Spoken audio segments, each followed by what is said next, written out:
5, 4, 3, 2, 1, and we're live! Hello, welcome back to the INVICTUS stream. My name, as always, is Mr. Harlan Guthrie, and I am here with my beautiful brother, Alex. That is me. Why, thank you, Harlan. And I am here with my beautiful friend, Mycl. Oh, hello, Alex. I love you too, and you look smashing tonight. Why, thank you. My incredibly studly friend, Justin. Oh, thank you very much. And I just wanted to say that I'm here with my wonderful, superlicious friend, Joe. Oh, this is so nice to see all of you here, and well, welcome to the show. Thank you, Justin. That's right, and it is Wednesday night, and it is the last game of the year on the INVICTUS stream. LG. LG game HD 4K resolution. Plasma. Ladies and gentlemen, it has been a crazy year full of a lot of crazy games and a lot of silliness, and it's been one to that we will not forget in any way, shape, or form. But we're going to spend tonight in a different way than we typically have, and I'm excited to share that with you. But first, a warning to all the viewers out there, it is an 18+ game. What do 18+? Not quite, Harlan. I'll tell you why. I'll tell you the fuck why. Because pussy, that's right. And other words. I got none, but that's one. That's one. It's 18+. You're beware.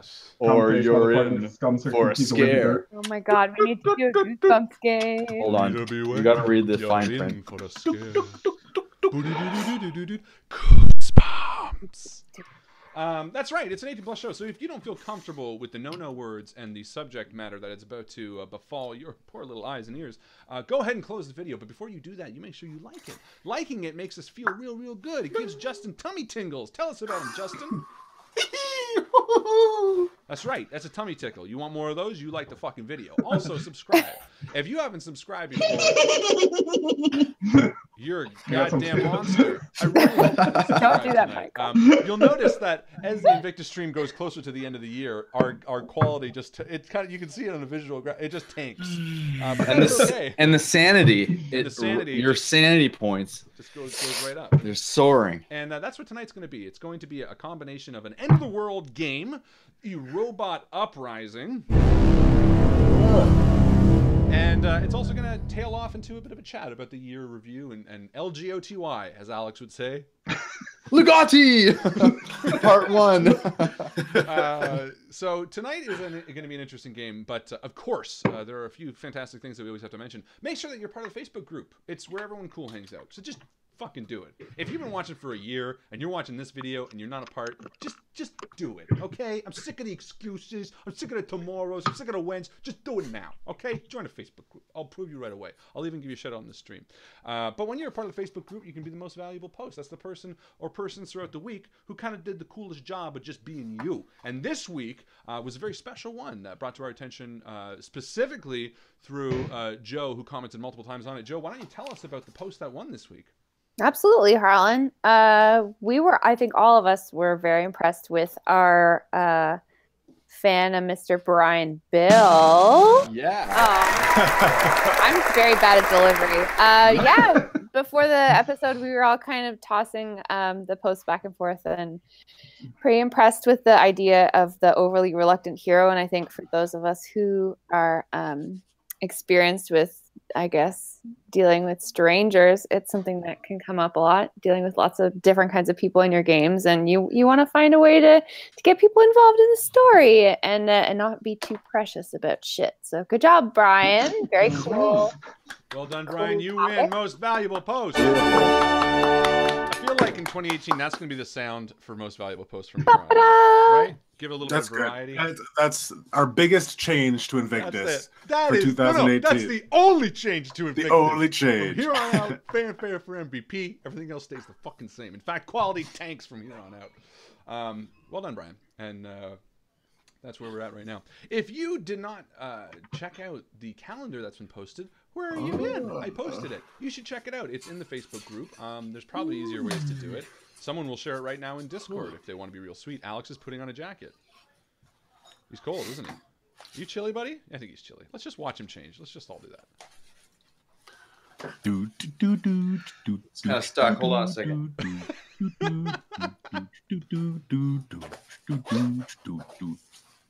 What you got in those bins behind you, Alex? Children's toys. Looks like. Aww. Oh, hey. Hey, Alex. Oh, What's it's up? getting cold down here. You know, it's negative 20 tonight. That's 20 Celsius. You know, I did all the garbages and it felt very, very cold, so that I would buy that. It's cold as shit. Cold as shit, and my shit is freezing. It comes out very solid, which is. I'm getting call from Diamond Bar, California, United States. Answer it. Take it. Answer it. Take it on Calling air right number. now. Speaker. Hello? Speaker. Why is he putting it put it on speaker. You're pregnant. Michael, put it on speaker. I'd like to have someone from our center pray for you. Please press Aw. 1. Oh. 1. If you would like to no longer hear from us, please press 3. Totally pressing 1. I want people to pray for me. State your full name so we know that you are giving us permission to pray for you and to receive a call for personal prayer. Yank Smellfinger. You have 10 seconds to tell us why you need prayer. I have this itching in my scrotum. Oh God. Jesus. Literally. Someone will contact you within the next 24 hours to pray with you and give you Oh, God. support about your situation. I'm so excited. Please let it be in the next 3 hours. Okay, I'm totally just hung up on that. Feel Is bad about that's that. a thing? call. People Yank do that? Smellfinger has an itching in his scrotum. Oh my God. That's What did you horrible. sign up for, Mike? Oh, am I quiet? Prayer, Am I 'cause Sexual I healing. need as much help as I can get. Oh, that's Um, awesome. Yeah, that's I don't know. I very feel good. bad about that. I feel like that might be a bad thing. No, it's What? People praying for me? How can that be a bad thing? I don't know, man. It's like, thoughts work in waves, and someone out there named Yank Smellfinger I just- who has an itchy scrotum is going to get positive thoughts. and I positive just waves. I've done stuff like that before. It doesn't feel good. Anyway, Yeah. Harlan once. no. I've already told the spooky stream about it. We don't need the general. viewing I public to don't know about it. You don't want to know. That will be for the Oh, later you know discussion about it. portion of the game. Oh boy. Anyway, so yes, all that stuff that we just talked about, and calendar. That's right. So if you haven't downloaded the calendar, you should go ahead and check it out. It's really cool. There's some sexy poses Justin did in it, and again, a huge shout out to our great friends Aaron and Andrew for helping us out with that. That was such a huge. That was awesome, and I love their game room. Oh my god. so amazing. Oh. And there are such lovely people. They are really lovely people. I really want to spend more time with them. Such Absolutely. lovely Oh, people. yeah. But they're dead now, so let's move on. Yeah, And we murdered them. that's all we needed. Tonight is End of the World. It's the first time we played the Robot Uprising, which I'm really excited about. Basically, it's this book. It's blue, so that's the big difference. Everything else is pretty much the same. Also, it's robots. And I guess you guys don't really know what's going on with anything, so that's okay. Anything else we need to ask, or should we just start it? Oh, Well, we were going to pull the audience. I was just about to say you're yeah. entirely right. So tonight, there's Oh, yeah, the really a rules for twist. the game tonight. Well, the rules for the game tonight. Everyone knows the rules by now. Look, End of the World rolls by rolling a series of d6s, positive and negative dice, and subtracting removing the similar die rolls from the positive and the negative pools. And then if your stat is below your personal stat, you succeed at that. And that's how the rules go. You know that. But tonight, we are for the first time ever doing something completely unique for the End of the World. We are involving you, the audience. Aha! That's right. Like the best improv shows that you all love to hate, we are going to be asking you for a series of locations, names, characters, similar to what we did with the End of the World, except even less prepared. So it's going to be that much more interesting. And similar to picking a name out of the audience, it's just really who types a name the most amount of times and the most bold that will probably be picked. So Caps locks. caps locks, just keep them on all the time. So I guess we're going to start the game in a few minutes, but we want to ask you first and foremost, where do you think that the game should start? Now remember, the End of the World takes place with a series of scenes following the starting one, which usually is somewhere local that the people involved in it know about. So you can make that Toronto. But you know what? Who fucking cares? Let's make it as interesting as we want. Make it a submarine sandwich. Yeah, that's right. A submarine sandwich. They're going to give us ideas for a place right now? Yeah, they're going to give us for the starting location. In the meantime, we're going to talk about tonight's game. I'm going to do it, I think, let's do it really different, because we're going to sort of pass around a bit of the hat tonight. And normally with the end of the world, I keep hidden what the theme is, so that, you know, you don't really know what the fallout is and stuff like that. But Robots is such a vast sort of series that could be. But I'm going to tell you right now, before we even start, what the actual idea behind tonight's game is. And the Robot Uprising is everything you know and love, everything that has mechanical components and parts, comes to life. And whether they are angry at you for putting toast in them, or happy that you cook turkey dinners in their bellies, that's going to be up to basically the decision of the machines themselves. And where we're going to run to and where we're going to hide is going to be a bit of a mystery from there. So we got Boston. That's a lot of Boston. Oktoberfest, Canada. Michael's sleepless bedroom.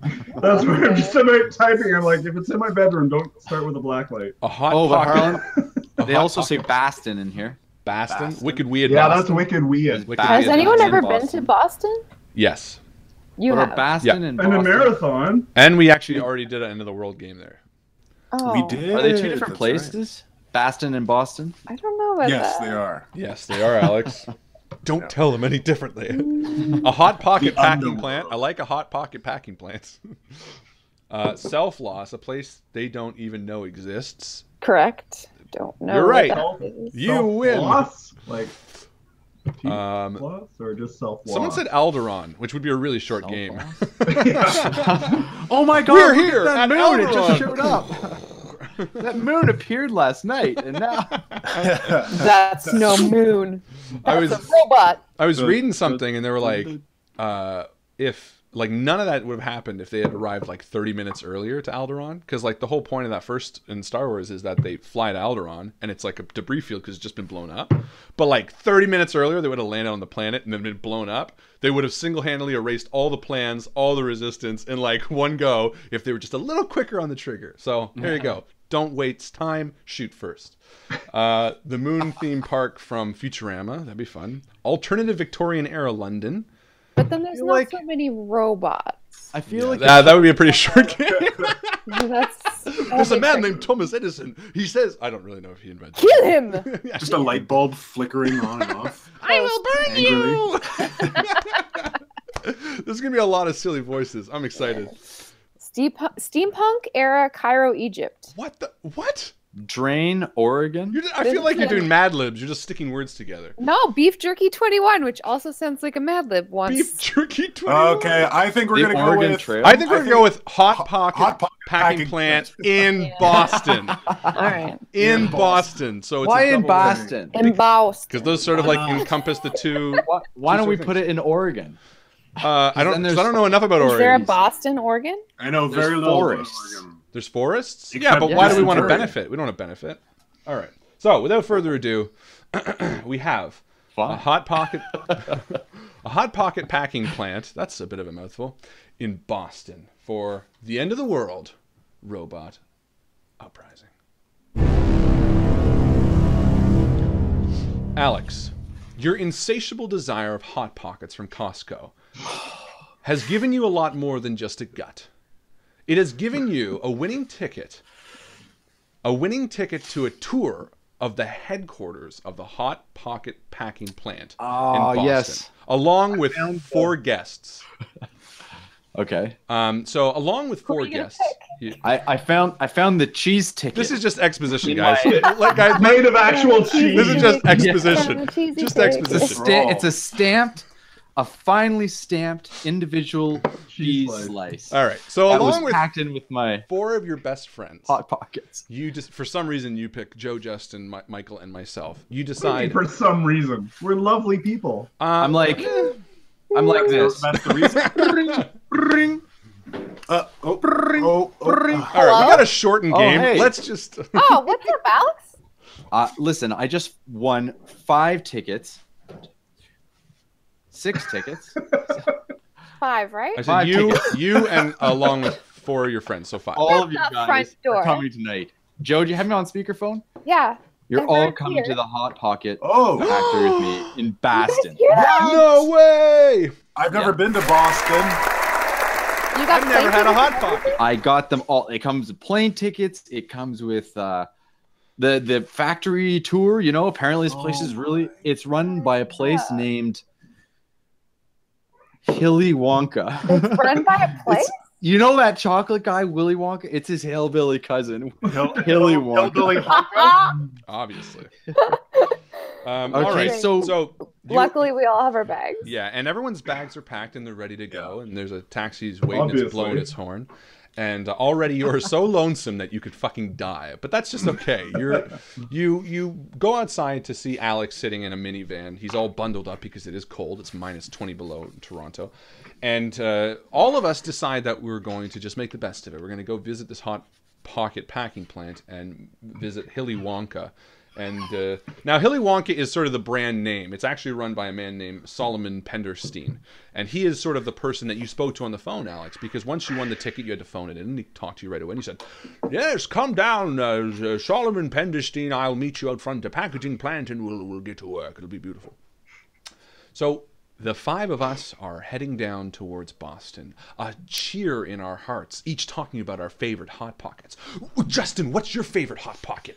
Oh, I love the mushroom Hot Pocket, where it's just a mushroom and they fill it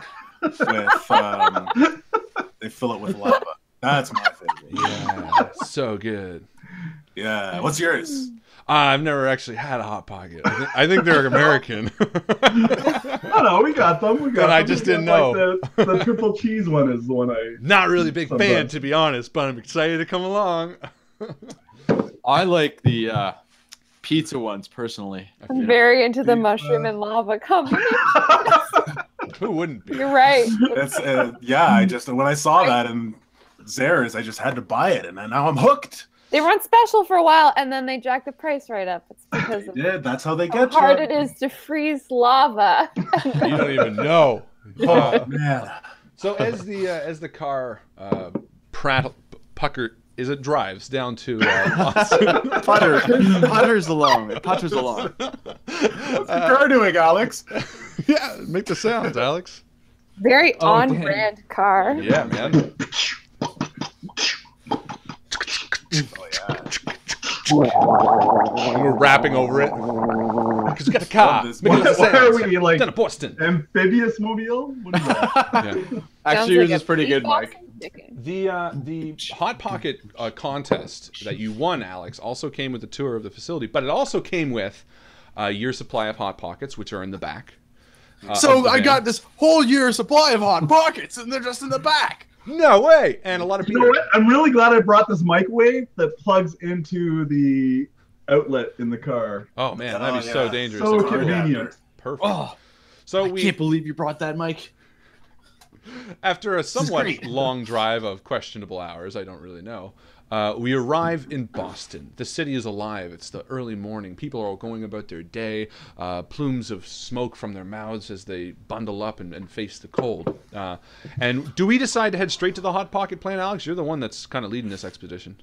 Oh, I mean, if it You're was the one up who's to me, leading this yeah, but exposition. normally I don't go into town and pick a bunch of good places to go.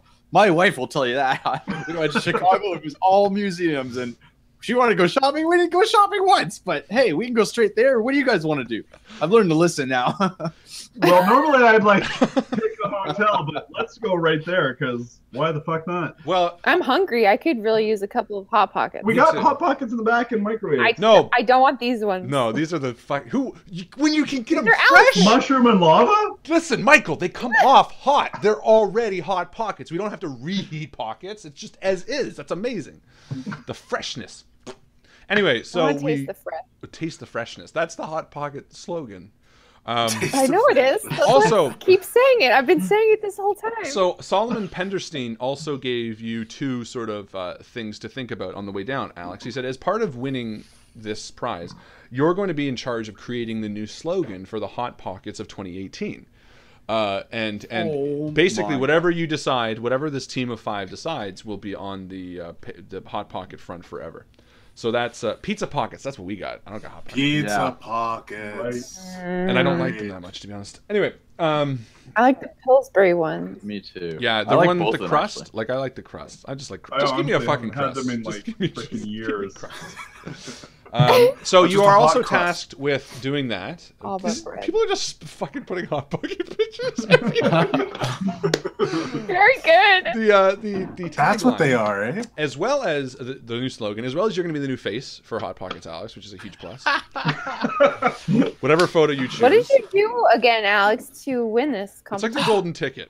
I just opened No, up my what did packet of Alex Hot do? Pockets. Oh, I'm sorry, Alex. What did you do? I opened up my packet of Hot Pockets, and inside there was, I told you guys, there's a stamped piece of singles cheese. But there was a question that you had to answer. It was like a skill testing, but it wasn't skill testing. What was the question?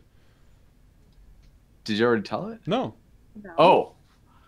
I didn't tell you already? No. No. Skill testing question? Yeah. Yeah. You Oh my said God, that you it's had like- to be a very skilled person to win, and then you winked a lot. Yeah, but you didn't I tell us did? what it was. Yeah.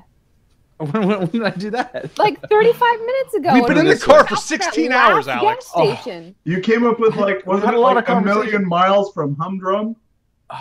Right. A taste, not your waste? I'm totally Googling just like, what is it, 33 No, the catchy skill pizza testing question was slogans. separate. What was- They what asked was him the to create the skill? slogan at the end of his tour. They wanted to show him right. first.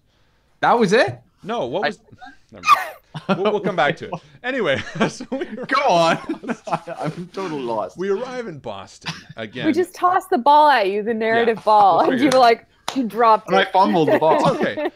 The tossed van it too comes... hard. The van It comes... missed me. Oh The my van god, comes to a screeching stop. Oh, fuck! Screeching, that's right. Oh, And everyone I'm kinda sorry, starts- guys. I wasn't paying attention. You throw. I had this thought. You It put was the just- handbrake on, man. Jesus. And we all barrel out into the cold street. Justin, you were sleeping like 90% of that ride. How you feeling, bro? Oh, so refreshed Yeah. and hungry. You ate all the mushroom pockets, though. I know, I did. My stomach really hurts. A lot. Can we find a bathroom? And as we enter the large lobby of the Hot Pocket Central, it's whimsical and magical. The walls are stained with pizza sauce colored paper. It looks like it was white paper that they just smeared tomato sauce on and then scraped clean, because it doesn't smell, but it definitely looks disgusting. But for whatever reason, it tends to work in this room. And we enter a large rotunda. The carpet is all shag carpeting. Tall pile kind of brushes against our toes as we enter, and a single lone desk sits in the middle with a 360 view. The only exit is the door on the far side, and sitting in the middle is a small woman in a large hat, sort of a top hat. Oh, and I point to Alex. I think this is you. Did you bring the ticket? And I reached in my pocket, and it's like this hot piece of melted cheese still in the package. It's like, I'm like, yeah, here it is. Come here, my son. Okay. I need a So- lady with small hands.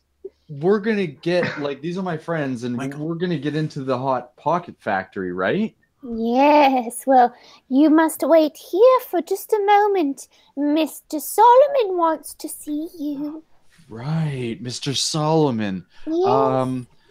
What do you guys think about this trip so far? Oh, it's like the best trip we've ever had, ever. Don't worry, guys. That was just gas. Okay. I'm good. Oh, Justin, That's- you didn't find. We need a washroom for this guy. No, I'm good. It was just gas. I'm fine now. Oh, I'm fine now. Okay, well, there's just one off to the side there if you'd like. Is that behind the only door leading out of this room? Well, yes. Oh, that's a door. And I look, and like there's a tiny little slit between the pillars. That's like you have to walk sideways too. That I missed. I apologize. Okay, I might as well just try. I'll be back. And nervously, I sort of look towards Justin. I'm like, you know what? I'm going to go with him too. So you guys go to the bathroom? Yeah. Together? Well, it's Yeah, Crossfire. It's fun. across the streams. What do the bathrooms look like? They're really decadent, actually. It's like a black and white marble affair with really tall ceiling and tall toilet stalls. Everything's automated. So essentially, I would walk in and feel not good enough to pee there, and then exactly. And it's like pee in the garbage. Kind of incongruous with like the product that they provide, which is typically for I don't know. Us. Oh man, this is.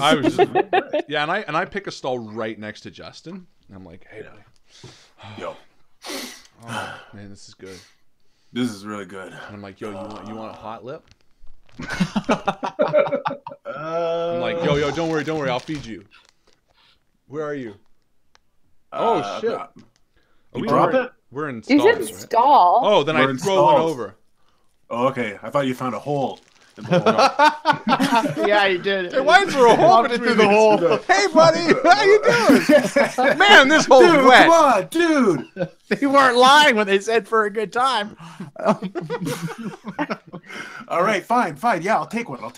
Cool. Oh, this is good. How many do you have? Did you just? I struck them on the trip. Struck them?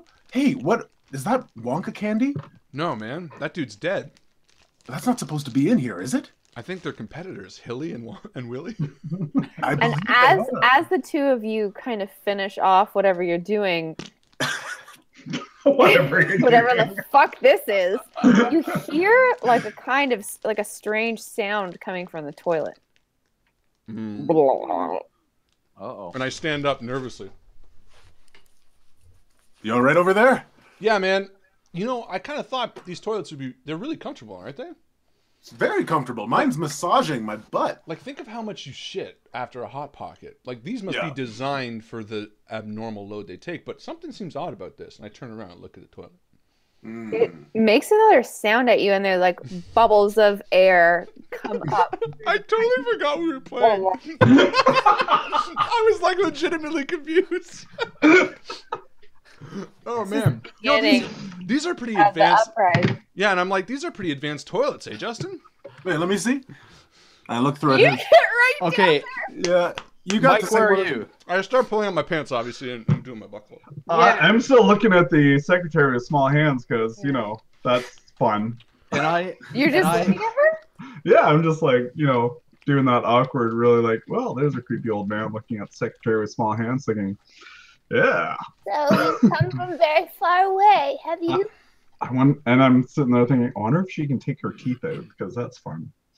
What the fuck? I don't know. I'm like already done. You might as well kill me now. And I'm like, Mike, you've been drinking, haven't you? And I'm standing there with Mike, and I'm like, Mike, I know what you're saying. Look, all he wants to know. And I turned to Joe. What's her name again? Joe? She didn't tell us her name, I don't think. Wanda Sykes, wasn't it? I'm sorry, I just saw a picture of Hot Pockets in a bathroom. Yeah, what the fuck I did you do? have red wine coming out my nose right now. So I turned to Joe and I say, he just wants to know if you could take your teeth out, My teeth? Are they false teeth? Yeah. Okay, meanwhile, I'm banging on the stall to Justin's. Now I'm outside, and I'm like, dude, something's up with this toilet. And I bend back in. What's the toilet doing? It's not flushing. I didn't even go in it yet. Yeah, you did. Both of you did. Listen. I only go to the bathroom to support Justin. I don't go for my own personal needs. Oh, well then it's extremely strange why it seems to be starting to overflow. Well, I threw toilet paper in just to be nice. Well, I didn't want him to feel maybe that did it. Okay, so there we go. Oh, and that's when it hit me. Sorry, I want you to make a logic roll. Yes, fucking please. I'm going to pretend my logic is 3. Okay. One positive, one negative? Oh. Or just one positive, or what? I'm going to say, do I have to give you like a DC that's like up to 5 or? No, just how many positive dice I roll and negative attributes. In this case, probably just one positive is probably fine. Yeah. Essentially, she's right. You have to decide whether it's a 3 or 4 or 5. Yeah, I decided it was a 3. So it's a 2. Yeah. So you decided. Okay, good stuff. So you succeeded? Yep. Yeah, it's definitely not working. There's something wrong with the toilet, and you didn't do it to it. Is mine doing the same thing? I don't know. What did you go in the toilet? I did. I definitely did, and I'm thinking I clogged it for both. Yeah, of us. it's totally overflowing. And it's making like a weird sound, not like a toilet overflowing. Yes, just like that. Mike, the sound effects guy. Correct. Would you like a supple cupping? Not that. No, thank you. Okay, well, that's weird. We should tell them about that. And I open the door. I stretch. I do my post-poo stretch. Oh, nice, dude. Do some squats and then go to the sink and I start washing my hands. And I'm sort of still like backing away from it, a bit nervous. Like, dude, something seems up with this. I don't know, man. I think it's just, toilets go on the fritz. I've never but seen not the hot that pocket ritzy. toilets. These are designed for the heaviest of loads, man. And it's not like a flood, but no one's gonna use that toilet today.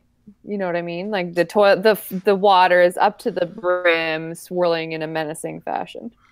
Oh, it's gonna get on the marble floor. It's a menacing fashion. You know what it's like when you see the toilet's about to overflow, and you're like, no.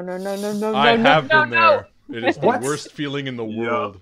What's Yeah, the when dice I roll just on this? disappear, whistling. You're doing a D6.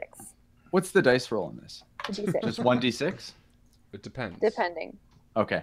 I just want to know if I can remember this skill testing question. Yeah, you remember it. What was it? Okay. So I run into the washroom. I grab Mike's arm and I come to the washroom and there's the three of you all like in the washrooms talking to each other. Oh. And I go, guys, I think I just remembered the skill testing question. Oh, what was it? It was how many in this city, how many professors of science are there in Boston? What was the answer? I don't know. We got to figure it out. How did you win the game? I don't. Yeah, right. Oh, Wait, I had what to did you answer it say, beforehand? Alex? No, it said I had to bring the answer down with me Okay. Oh, I see. to give it to Mr. Solomon. Well, it's And then 300. I don't know the answer, though. From outside of the bathroom, you hear my voice. Guys, I don't know if this is traditional Invictus thing where all the boys go to the bathroom at once, but I think Mr. Solomon's here and he wants to take us on a tour. Oh, shit. Well, it's time to go. What Let's do I do think? this. Invictus bro hug only. And we do our secret special Invictus thing that Joe doesn't know about. And we all, and then we leave the bathroom. Justin, what does Solomon look like? Solomon is a tall, gangly man with bony shoulders that rise up. He's wearing a pinstripe suit that is mostly white with orange stripes. He also has a long mustache that curls, and a little pointed beard that's very, very tiny. It's only about 2 hairs, but it is a beard. And these are them, Mr. Solomon, my companions. oh, well, welcome to all of you to the Hilly Wonka Hot Pocket Factory. We have a wonderful factory to show you today. What are all of your names? My name's Harlan. And nice he reaches out a long fingered hand. And it's like wet with meat. Wet with meat and like cheese dripping from the ends, and you're not sure where the cheese starts and the finger begins. And I'm like, no, you know what? Actually, I'm Canadian. You're obviously not, and we just do one of those. And I go to get his, and I just bump him with that. Ooh, I met a Canadian once. Yeah. And he does it. Are you all Canadians?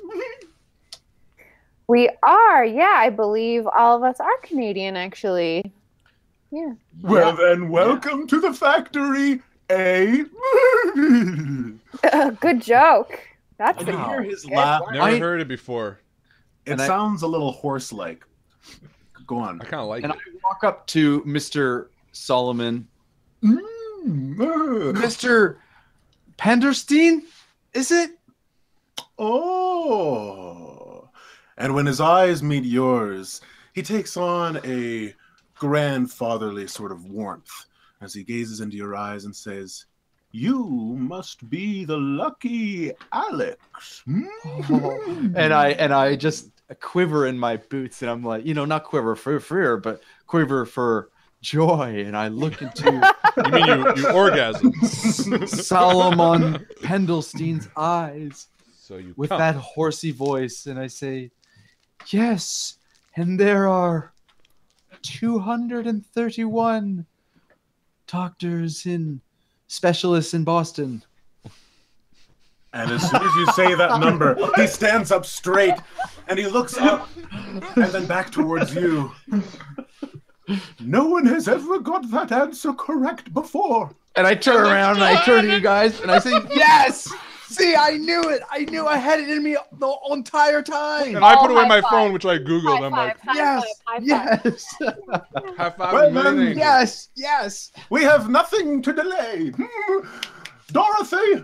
Dorothy! And he begins snapping, and the lady with the small hands walks up to him. Oh, yes. Fetch some robes. We're going to be going into the factory for the first tour, the last tour of 2017. Yes, Oh my god, guys! the cheese mixing room robes, the ceremonial garments. One moment. So the next room is going to be cheese themed in some way. Cheese mixing is the top contender right now. A lot of people gave some awesome answers. Who gave cheese mixing room? Oh my gosh. I think it Who was Paul, that? right? Yeah, Paul. Paul, I These think are we like hilarious. that. But basically, Hot pepperoni saunas.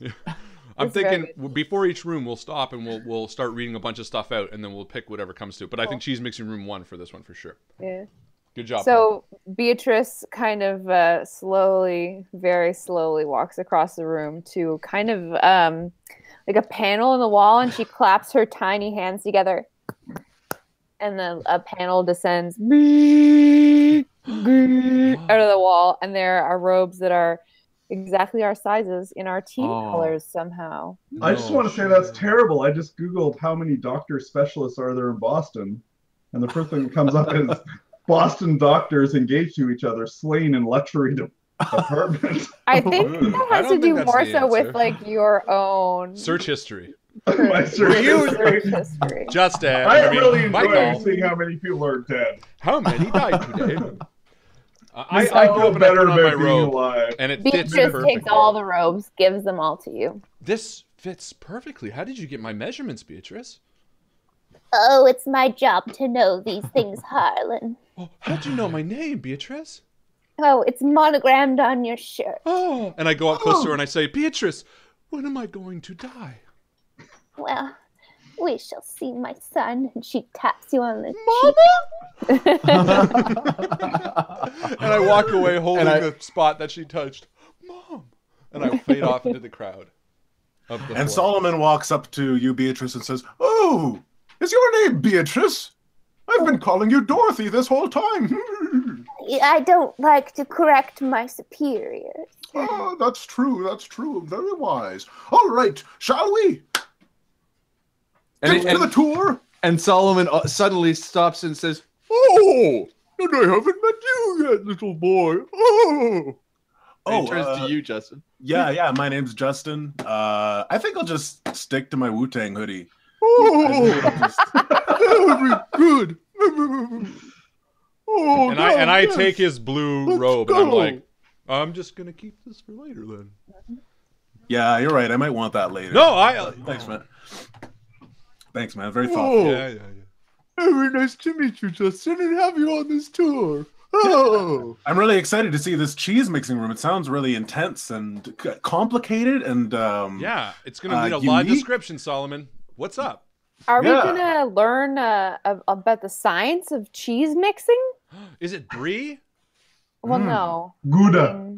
Is it a Gouda? Oh, Gouda. Is it all types of cheeses? Is it yellow? Is it? How do you decide what type of cheese you're gonna get? Oh, I was gonna say Whoa. it's like 3 cheese generally, so it would be like a cheddar and a mozzarella and some other And fucking Solomon cheese. Solomon says, Yes, as he backs up into the room and the two double doors behind him open, and you immediately hear a twinkling music playing. And we enter to a massive area.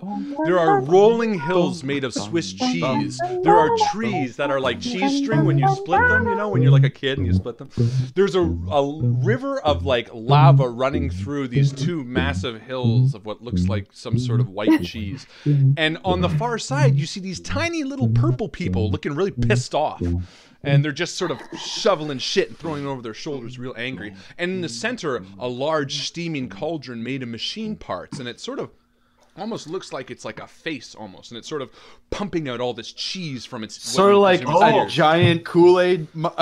Sort of. It's like a big vat. And it has large sort of like circles where you can see inside the cheese swirling and washing around. And the ears are sort of pumping into the rivers, sort of creating it. And you notice... while the purple people are on the far side sort of shoveling what looks like coal. Purple people? Yeah, I don't know. And but you see little robots that are like sort of just stationary robots like pumping the cheese into plants, forcing these hollow sort of like glass-like sculptures to become filled with cheese. Wow. I've never seen anything like this before, Solomon. And he enters with a deep bow and he says, "Come with me and you'll be... in a cheesy world of imagination." And he begins walking down the steps, spinning a cane. Wow. And then he steps back. Whoa. And then he steps Is a that little a more. lava waterfall? And he kind of nods and he's like, "That's our super hot cheese. There is peppers all mixed in between it." And he points at a tree and he says, "This Gouda plant is so good, you will love it." And his fingers, which are like covered in cheese, he brings to your face, Alex. And I lick them. Put them into my mouth. And he slides them in and out a bit. Guys, it's everything I ever dreamed of. The cheese. It tastes just like it does in Hot Pockets. Wow. Oh. Hot Pockets have the best kind of cheese there is. And I run up to like a bush and I start cheese. And I run up to a bush and I run up to like a fern and like bite off a wedge of like brie, which is like sliced, and I'm like, guys, it's so good. And the fern kind of recoils back and goes, "Ew." "Oh, Mr. Solomon, can I not bite these plants?" "Oh no, please do. Enjoy yourselves. Feast to your heart's content." And I fall into a pile of shredded cheddar cheese. So as Harlan falls into the shredded cheese, Alex, what do you do? I climb the pepperoni trees and eat their branches. The pepperoni trees shaped like big pepperoni sticks and with leaves of shaved pepperonis that fall. And I'm like, sliver into the air. And Joe, how do you have fun in this room? Well, I'm not having a lot of fun because I'm kind of moving towards this giant cauldron, kind of fascinated. Like, is this thing looking up at it? Oh, so curious. And then, boom, I turn around as the doors behind us have closed and a lock goes into place. And I sit up for my pile of shredded cheese. I'm like, huh? The fuck? Oh, what's going on? Do not be alarmed. It is all part of standard tour procedure. You look pretty nervous, Mr. Solomon. It doesn't look like this is standard. Those doors shut on themselves. Yeah, Justin says. Oh, no. They did. Well, we do have security measures in place, of course, for your own safety. We wouldn't want anything to happen to our lovely guests. And at this like moment, I jump into the cauldron and I melt and cheese and die. I'll be back maybe for the talking after. Oh no! Oh no! Not Michael! Mike! No! Stop the cheese press! How about instead the doors just shut with him on the other side of it? That makes a little, and then we don't have to react to a grizzly death. I can't go on. We'll do that. Let's say that, and we'll be like, that sounds good. Perfect. So we don't have to deal with. So we all look up to the cauldron, and we all imagine Mike falling into it. Oh God, that would be hot. And then we remember, oh, thank goodness, he was just got left back. behind. We forgot he was behind He the was door. just talking to Dorothy or It was Beatrice. just a vision that we all had. He was like and we look at hitting each on her other. as that door double like closed. Yeah, real he was quick. like, "No, I'm good. I'll stay back here. I'm gonna chill with this small hand lady." And I get up and I'm kind of I nervous. know more about your I'm just gonna go hang out with the secretary. Yeah.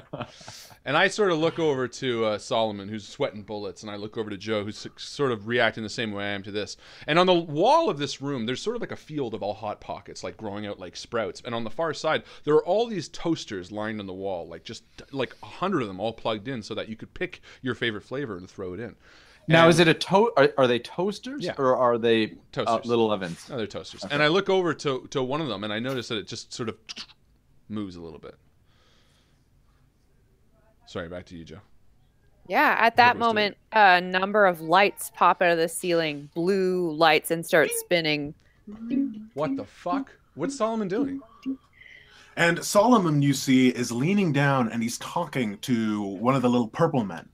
And the purple man he's scowling, but you can tell he's listening, and then he nods. And then the purple men start to scatter around, all around everybody, and they begin to go, What the fuck? Oh my god! The little purple people, they're doing funny things. Well, everyone, Solomon says, I do hope you enjoy the tour. From this point on, I am going to be saying my farewell, and maybe I'll see you at the end. And he begins to sink Into the cheese? into the cheese. All right, I ain't having it. And I turn to Joe and I'm like, we're getting the fuck out of here. And I run up the doors that locked behind us. Yeah. And what do they look like? I mean, I feel like they're pretty heavy duty. Apart from the whimsy of this factory, like you got to have some industry. So these are like steel doors that have kind of, I think, like kitchen, like portholes in them. Okay. All right. So you can sort of see through, but it's like a bulletproof glass type look. All right. So I look around. Is there any way I can wedge them open? Is there like a pipe lying around that I can just grab and sort of like start wedging these things open? Like, It's the world of imagination. I walk over and I pick up a thin pipe and I walk back and I wedge it between the doors and I look to Alex and Joe and I'm like, all right, we need to get the fuck out of here now. And I'm feeling like claustrophobic and nervous, and the whimsy of this place wore off pretty fucking quick when a man sort of laughing sunk into the ground, and I'm like, we're getting out of here, and I start wedging this fucking thing. And as you do, you grab a pipe and you get it between the doors, and you got it open about an inch. Nice. When the toaster that was rattling falls off the wall. And everything stops, and I drop the pipe for a second. Did you hear that? Yeah, I mean, shit's falling apart. We got to get out of here. No, hold on. Those they're not on an angle or anything. The one beside it. And I picture this as sort of like an upper balcony, and I like walk to the edge with Alex and Joe and Justin. I'm assuming all four of us are up there now. Yeah. And I'm just sort of like peering over, and I'm like, that fucking thing is moving. What thing? I look over and I'm looking through the dark, kind of shady room now, where it was once bright, colorful trees, and it is now a desolate landscape of dark and mystery. All at once, all of the toasters that are all kind of mounted along the walls start to... And I'm like, what the fuck? It's like Beauty and the Beast! And I run back and I Dude, grab they're my like pipe. bees or something. No, man, something fucked up in here. The Solomon dude's got some sort of shit going on. Remember? And I poke Justin. I'm like, remember the toilet was gurgling weird? Something's fucked up with the technology in this place, I swear. And I look over to the large cauldron in the center of the room. The large robotic cauldron. And slowly, its cheesy eyes, start to light up. Kind of bloom. Bloom. All right, and I scout around. Is there any sort of like boat running along the river of cheese? It's a bread boat. Right! And I'm like, guys, we need to get the fuck out of here. And I pick up the pipe and 3 other matching pipes and throw them to each of you. Bing. Perfect. Okay, let's get it. Wait, watch out, Harlan. And I say, as I see 3 like robotic pizza cheese, hot pockets. Oh my god. three robotic cheese, dispenser people. The robots at the beginning. describe them to me. I really want to picture these things. Okay, yeah. So these things, it's basically their job to mix all of the cheese. So they've got, they're kind of like transformers, actually. some of the toasters we see break apart, and the shiny metal sides have broken into 2 shiny arms, and they've got metallic, glistening eyes. And one of them grabs a purple person and just strangles it. Oh my god! It just fucked up a purple person! And then its orange eyes turn towards you. Jesus Christ! And it begins clicking towards you. And I turn to the other guys and I say, I knew we shouldn't have made that person pray for us. And I run down. And I take my pipe and I just whack one of the cheese things over its head. So, wait a minute. Stop the picture. You must be wondering how. Where the hell are we? Did you say robotic cheese things? No. Weren't they plastic robotic cheese things? I'm just kidding. I'm taking it off topic here. I whack my pipe on its head and take it clean off. Did they just kill one of those purple things? They can't be working for Pendlestein. They obviously are, man. Get with the game. And I turn around and I'm like, this is not some fucking whimsical mystery test to give us the factory if we succeed. This is the fucking end of the world, man. And actually, that's what I'm saying. They're not working for Pendlestein. The robots are coming alive. Yes, I agree. And while Alex and Harlan are arguing, Joe, I was doing stuff. When you were doing stuff, while Harlan and Alex were doing stuff, Joe, you're looking around the cheese place and you see on the other side, like kind of on the way to the boat, but not really, there is what looks to be some sort of cheese blower. It's like a leaf blower, except it's filled with like a tank of cheese, thick, gooey cheese whiz that it looks like it could be some sort of weapon. But there's a robot toaster transformer in your way if you're going to get to it. Guys, Justin, you and me, you see that fucking cheese blower over there? I see the cheese blower. I feel like we can use that to our advantage. What? We got to take out that fucking what? As you point to it, you see the toaster dude, and he like walks up. He's like, tung, tung, and he picks up a metal thing and spins it, and he's like sort of a boss battle. And he looks at you and he points and he goes like this, and the thing lies right behind him. You go left, I go right. Got it. Let's do this. Both roll for dexterity. No. The Guthrie boys are arguing. Yeah, they're arguing. I was just gonna say we should join in. Oh, well, God. You can. Okay, so I got a 3, and that is enough for dexterity. Okay. Yeah, dude, I did great. Perfect. So you both succeed, and let's do this. Hefting our metal pipes. We advance on this creature. Okay, and he can only choose one of you to go to, and he goes to Joe. So as you go around the left of him, he sort of makes a decision and he turns towards you, and he takes a half step towards you, and you see for the first time that this machine isn't just a toaster sort of embodied. It looks like there's piping, and it's something like 2 machines together, and he sticks his hand out and sprays hot cheese right before where you're about to stop. Give me a dexterity roll.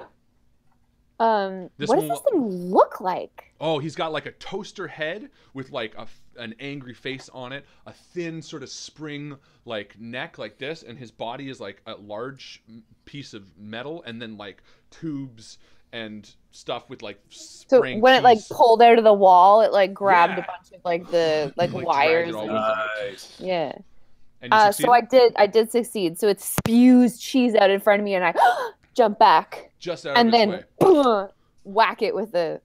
And it steps in its own cheese and slips comically like whoop, whoop, whoop, whoop, and then falls, and its toaster head smashes and skids in front of Justin, who's now standing in front of the cheese blower. I grab the cheese blower and I throw it to Joe. Catch! I do, but I don't know how to work this thing. You can figure it out. Use your logic.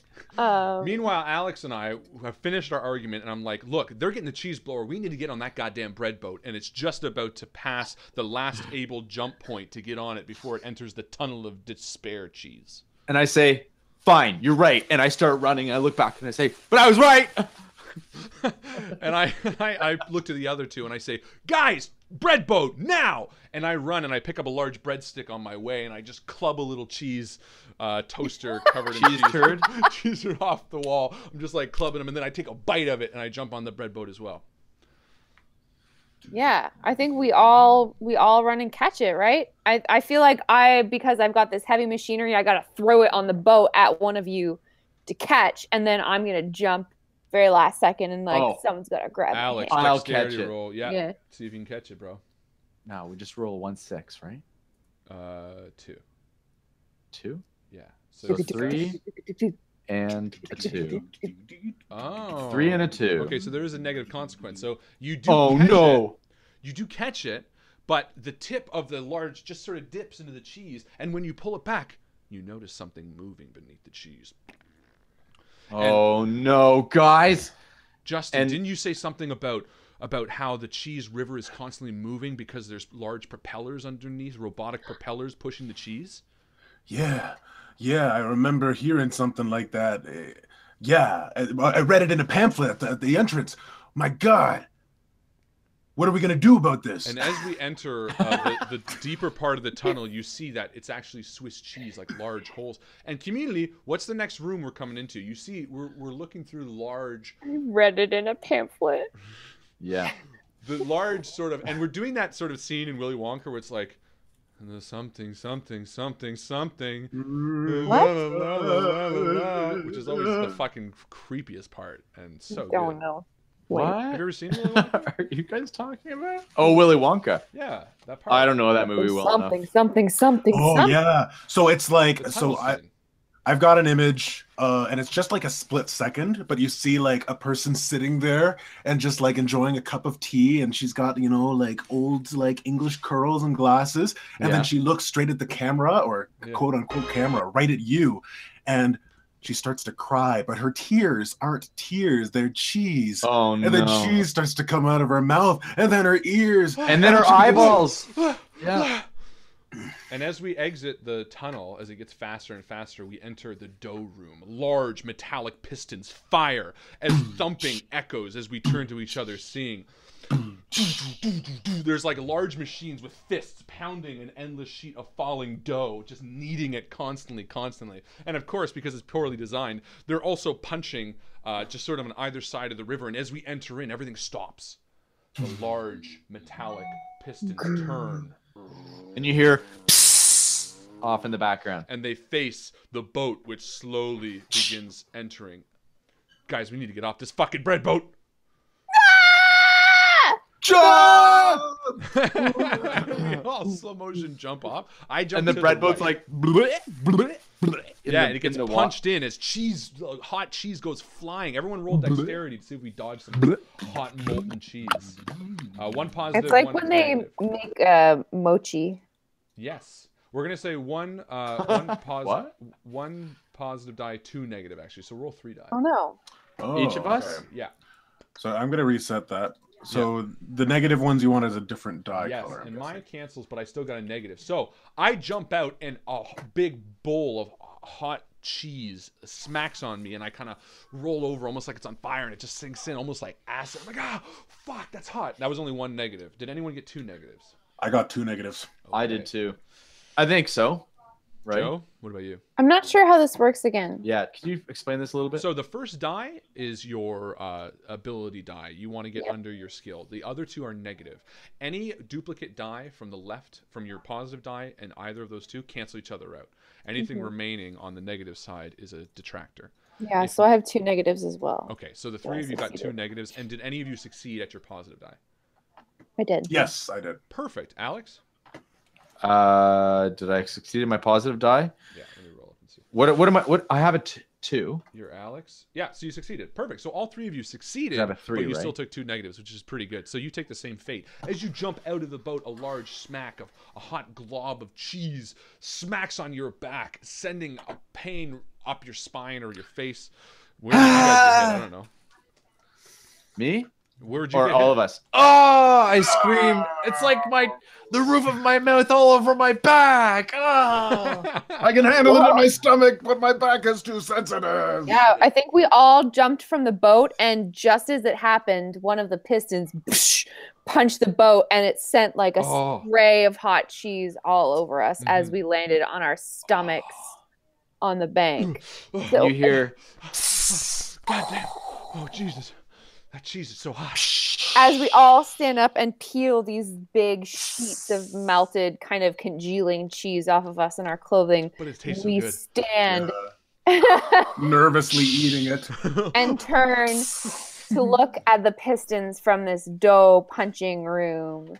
They all kind of turn towards us. I want someone to make what is like a perception roll, I guess. We don't really have that. That's It would be logical. sorry. do you know logical. what this room is, Joe? Yeah, it's like a dough. Wait, but Situation. was that what we chose for the next one? Yeah. Sorry. It's a dough river / whatever. The dough. I want us to see if we can find our next means of egress through this room, an exit or a Quickly, safe. Justin, Google egress. Yeah, it's just like, I have an egress in my basement, but I don't know what that is. Egress is Yeah. an expert group on refugee statistics. I think it's the name of a social group. All right, Yes. I will roll. Logic roll. Reaction of going out or leaving a place. Okay. Means of egress, i.e., departure, exit, I rolled withdrawal, a 4. retreat. I did not succeed, so I can't. Guys, I can't see fucking anything, man. And the radio comes on. What do You you have have to roll? entered the dough pounding room. In this room, we pound the dough so that it is soft enough for our furnaces, which you will see later on in this journey. Now, because you are all on this journey, compliments of Solomon so-and-so, whatever his name is, Pendelstein. Pendelstein, whatever the fuck his name is, you're all going to die. Enjoy this room. Hey, that's a pre-recorded Oh my message. god. And as we hear the message, what was that fucking movie? It doesn't matter. There's Terminator? like, no, it's like a Joe memory that I had a nightmare about where all the machines come alive, actually.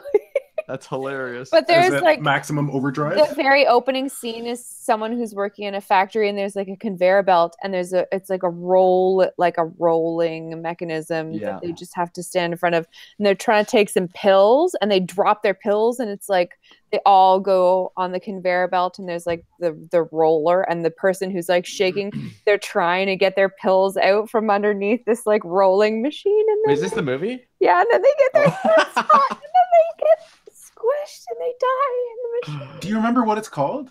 Fuck, I forget what it's Is called. it not at maximum overdrive?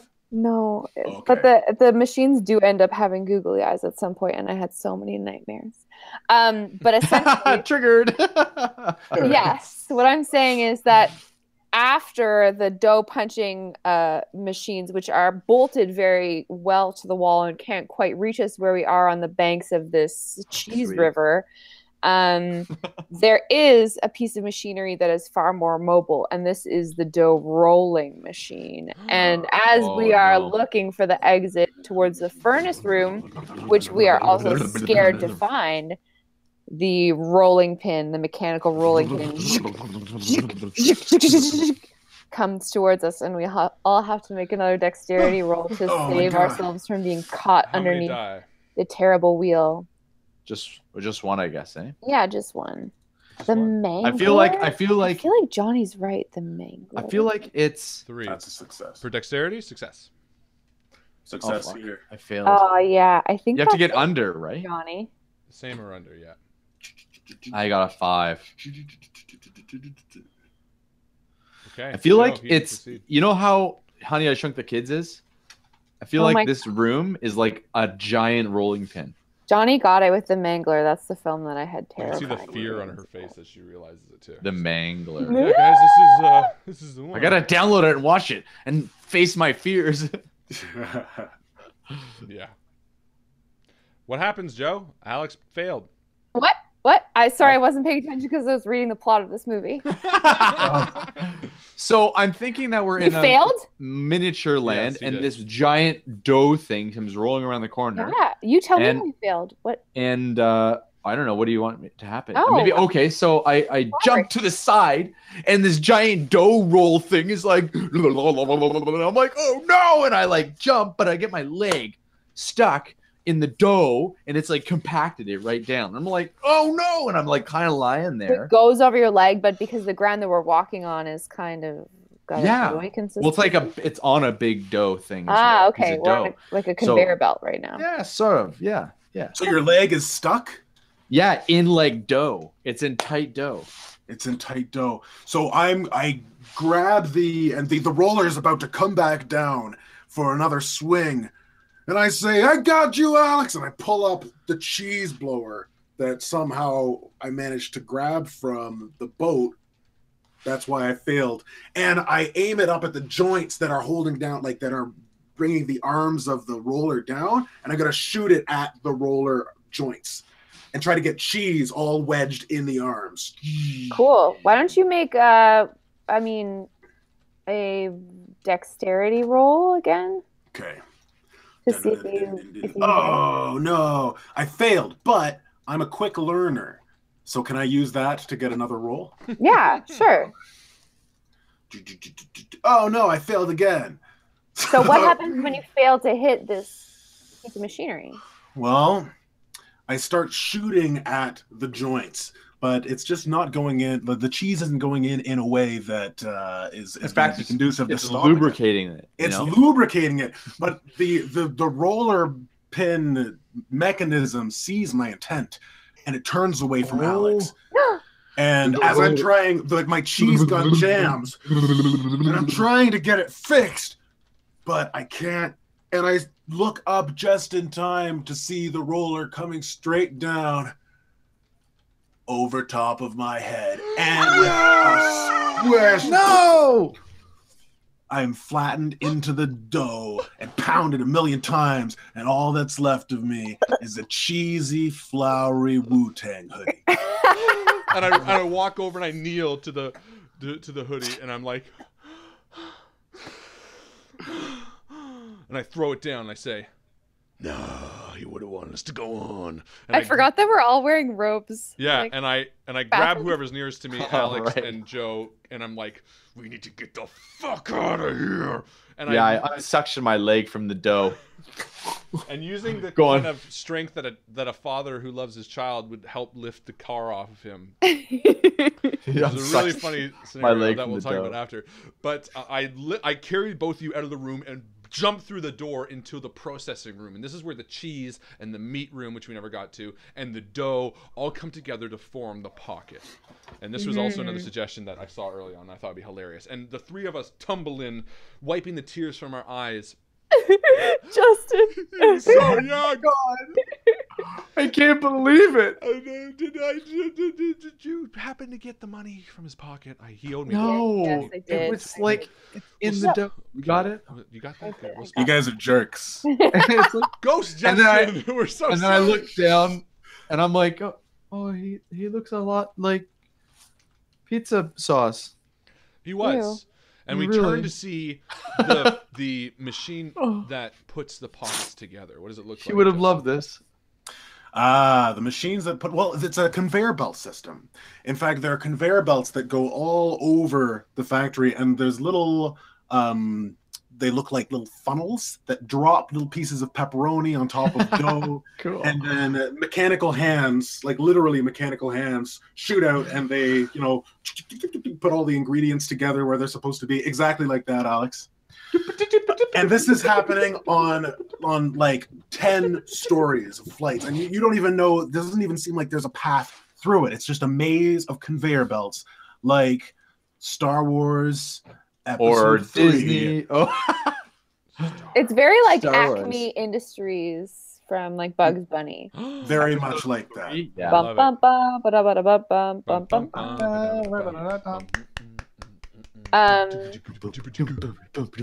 There's also a jazz band playing. A swing Could you band. imagine? I'd be like, let's just. There chill. is. There's a little like a group of purple people, Oh! and they've got little purple instruments and little purple trumpets, and they're playing and they're moving along the conveyor belt, and they're making sure everything is going the way it's supposed to go. And what It's like a happens when copyright infringement-free version of Sing Sing Sing.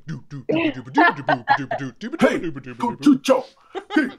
Oh, yeah. I feel like we've done this before. Probably. But as the purple things are going through, they don't suspect a thing when a hand shoots out and yanks the bass player off of the mechanism, and then the music isn't quite the same, but it goes on.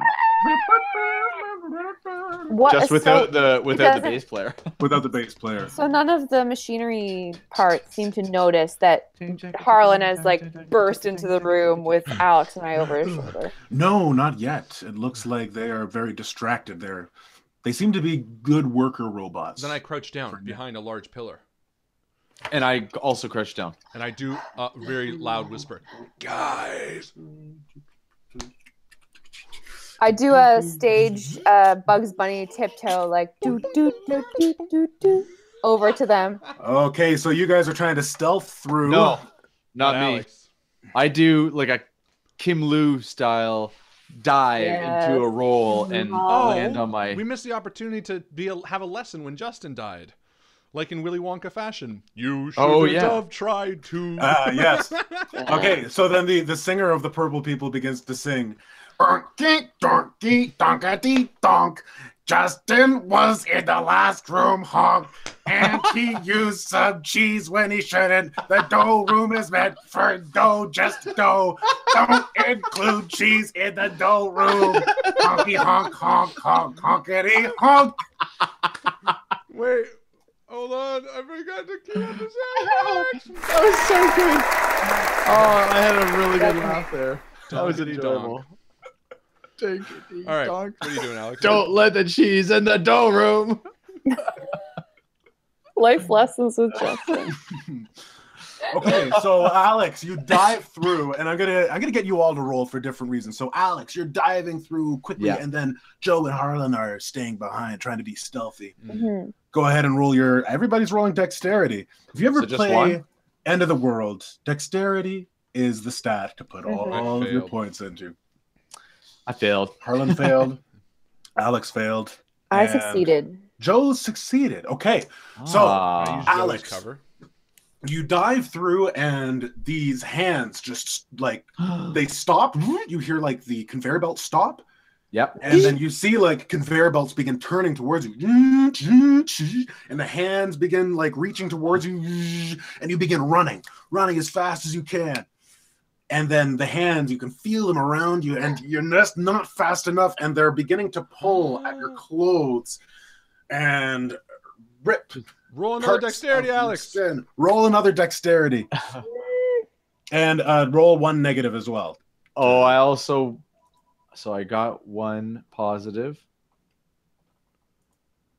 And I got one positive. No, so basically you succeeded, but you take a negative to it. Okay.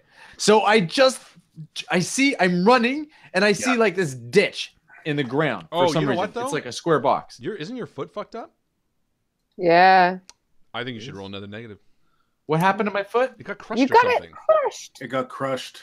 Yeah. By a dough pounding machine. And you tried to by a rolling machine. Well, I didn't really think it was injury. I thought it was more just You stuck. literally got it crushed by a dough rolling. Inside, it was like in dough. You know you're dead. Stop fighting it. No, I like. Can your disadvantage be that it comically pulls your pants off? Okay, so 2. What did you roll the first I'm time? gonna do that as well, but You rolled a 3, right? I rolled a 5, a 3, and then a 2. Okay, so that's no, two a negatives. 3, a 1, and a 2. So you succeed There's with 2 negatives and a 6. So you do succeed, but the hands, they just grab all of your clothes and rip all of your clothes off, and by the end of it, you're completely naked. You're in this ditch, and you're just buck naked. Fuck. Now, Harlan and Joe, So embarrassed. you're moving across through, and Alex has given you a good distraction. Mm-hmm. And as you're moving along, Joe's being real you're quiet, just- but I go, Joe, Joe, you want a hot lip? No. What? Because I failed this stuff.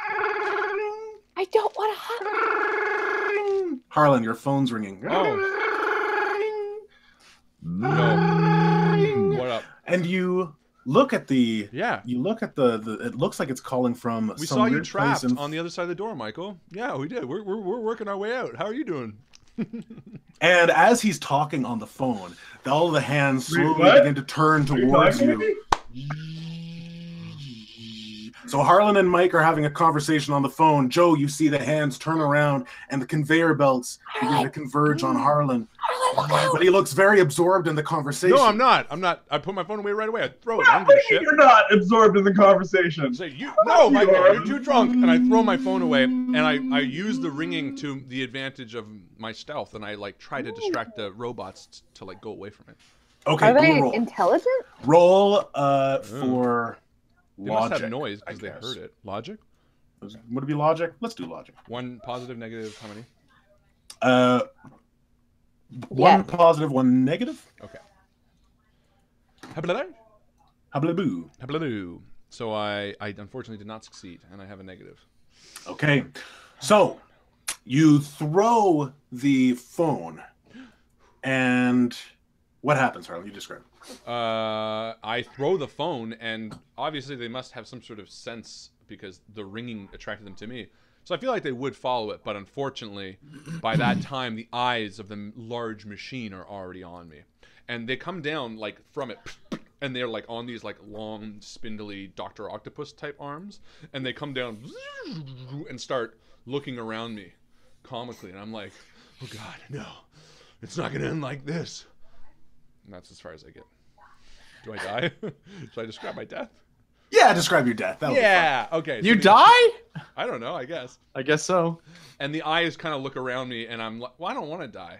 No, and I'm gonna say no, and I stand up and I say, Just looking "I at you. don't want to die." You still have the length of pipe. Damn from before. straight. And I do like a fucking. All my Mycl and Chris training pays off from watching them on all the streams, and I go feng shui, and I just start doing all these moves, and Okay, soon Joe helps me as well because she's like before me and she doesn't want me to die. I hope. All right, yeah. Do a dexterity with Maybe not. No, Joe's pretty content. Okay. 2 pluses and 1 negative because Joe's helping you. Yeah, I'm helping. Oh, thank I God. get my pipe out and I jump in the fray. Can we go back to back? Super Yeah. double dragon style? Yeah, it's like in Star Wars. Fucking A. And we go Star Wars. Oh, yeah. Good. Yeah. And we do that shit. Yeah. Kylo Ray. Not spoilers. Don't. And I hear you kicking ass with this eyeball robot thing, and I stand up from my gutter all naked and covered in cheese, and I start running across the room. Covered gutter. I start running across the room, and it's just the hot cheese, and it's a cold room, so I'm just covered in. You can't see anything. I'm just totally misty. I'm just like almost like an apparition Alex running comes through through a cheese. cloud of cheese.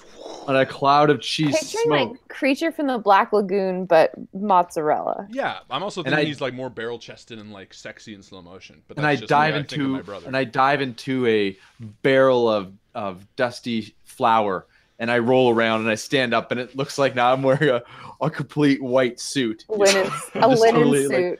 like, nicely And dressed. we're just I'm fighting like, feng shui, which is just every hit. ping, ping, ping. Yeah. Come on, guys, the next room is right here. And I like point to a door. And all the hot pockets that are being created are leading through one tiny little thing. And there's only one exit to this room with a big "do not enter" secret ingredient being added. No matter what, do not enter this room. By the way, community, whatever is the secret ingredient that gets added to each and every hot pocket is behind this door. You start telling us what the fuck that is right now. This is so exciting. I love this. I'm just excited for whatever it could be. But it just says like the biggest warning signs, do not fucking enter, is the three of us, I suppose, run through there. Yeah. I mean, can we get through the rest of the room without being accosted by any more machines? I mean, Did we add feng shui. Yeah, you do. Smash them? You jump over some hands that are reaching for you. You jump over some conveyor belts. You stand on some conveyor belts. Eventually, you make it to the door.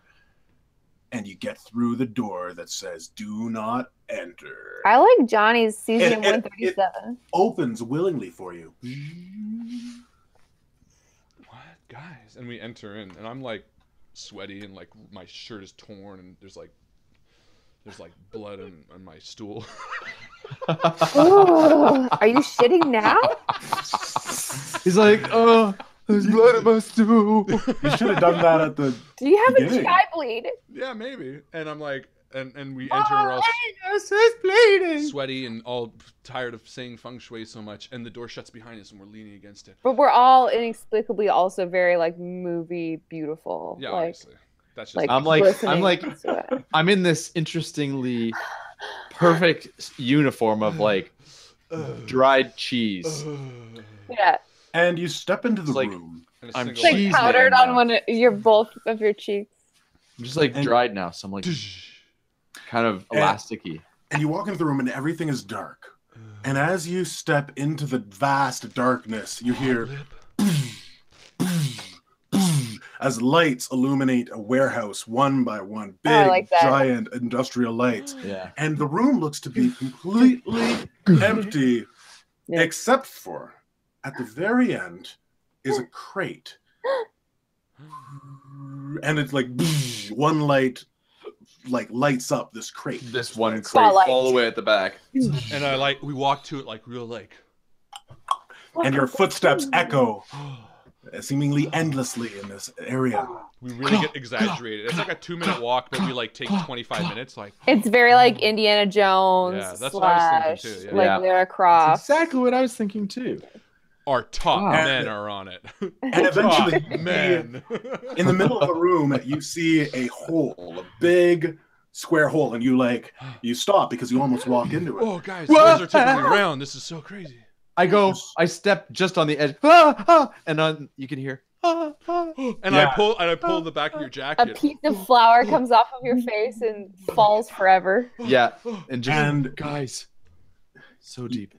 It says in like bold, like all caps text, stamped text, it says, place secret ingredient here. Oh, guys. I look up. Is there like a chute or something that would? Something Or a tells me, ladder. It's just a hole. It's just a hole. guys, Guys. something tells me That that they keep the Hot Pocket secret ingredient in that crate. That's a good assumption. All right. Let's go look. we nervously walk over to the crate. Okay. I do another like doom. Wait. doom doom. Yeah. Was it like a moat around the crate or no? No. It's just a big hole. It was just a hole in the center of the room. And I'm So going you more walk like around the hole. over exaggerated, like, whoa. Oh. And eventually you make it to the crate, bathed in a spotlight. And the I start top, smelling it and licking it. you Yeah. smell it, Dude. and you lick it. Yeah. And Don't do you that. see a symbol on top. And it This is looks a Nazi like symbol. it looks like a red Swastika. triangle. There's a swastika in the corner. It looks like somebody's carved it But in that's with just a knife. Floyd rules. Yeah. And so it looks like an upside down triangle. I'm a Nazi. N-A-T-S-I. Floyd the Nazi. Sorry, a Jessica. red upside down triangle with like a green leaf. Wait, on the it's not top. upside down if I look at it from this angle. That's true. By one angle, it looks kind of like a Is strawberry. it isosceles? Equilateral or It's an scalene? equilateral triangle. It's There's something green in it. And there's like a Green green leaf at the very top of it, like in the middle of one of the is- sides. Not and a- this Can I is the roll symbol? logic to try to figure out what this is? yeah, you can. is it like a pizza?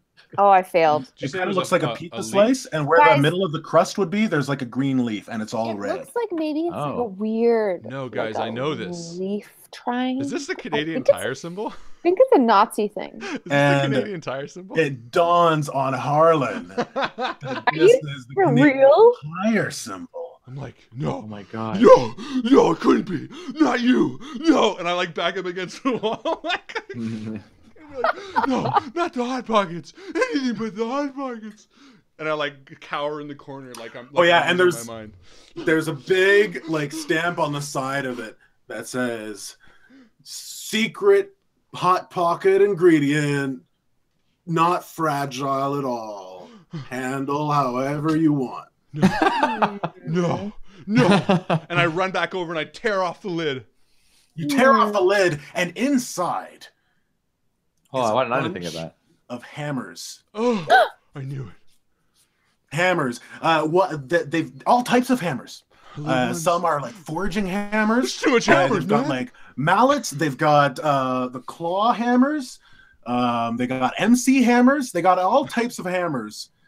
And underneath it is like peeled That's back. a lot of fucking hammers. Tons and tons of Canadian Tire money. Just lining the bottom, like shredding it. I'm like, no, it's such useless money. It's just nothing. And they put hammers in their hot pockets.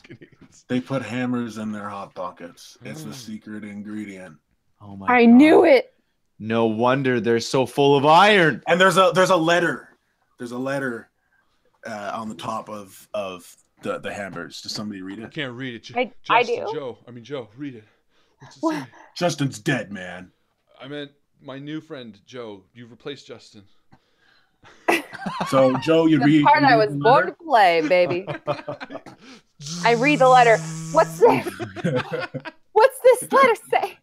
I'll read it in Justin's voice, in memory of him. It says, "Dear Dear. whoever runs the factory, what is your name again? Solomon Henderson. Henderson. Here's your shipment of hammers. Wink, wink. For the hot pockets. Wink, wink. From Canadian Tire. Wink, wink. Your secret ingredient. Winky face, winky face." They typed out a lot of a wink face. Wait, Signed? did they do the winky emoji? There's both. Or it says wink. It's all types of winks. Every It's type, the just worst. like there's every type of hammer, there's every type of winky face. Wow. Yeah, imaginable. And it's signed Mycl Fazio, No way. CEO Mike? of Canadian Tire Hammer Division. What the fuck? And as you say, what the fuck, very musically, a light appears at the end of the warehouse, and it gets bigger and bigger and bigger and bigger. It's getting closer, and then you start to hear exactly that sound that Alex is making, and then you see it, a giant claw that's going to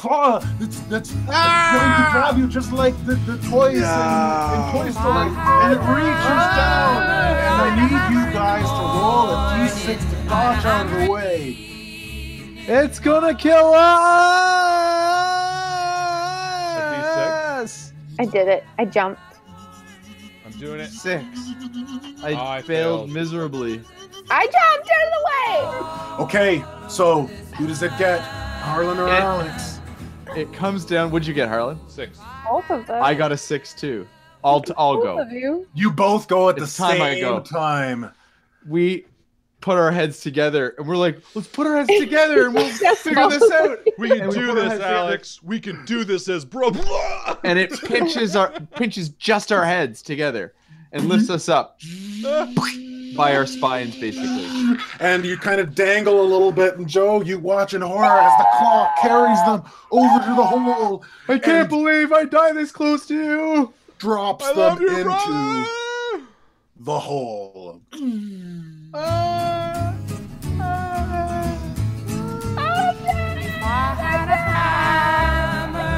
And now it's only Joe. Oh no. Can I narrate the end of the story? Definitely. As I stand in a box full of hammers, realizing that no one that I love is alive anymore, except for Michael, but he's far away.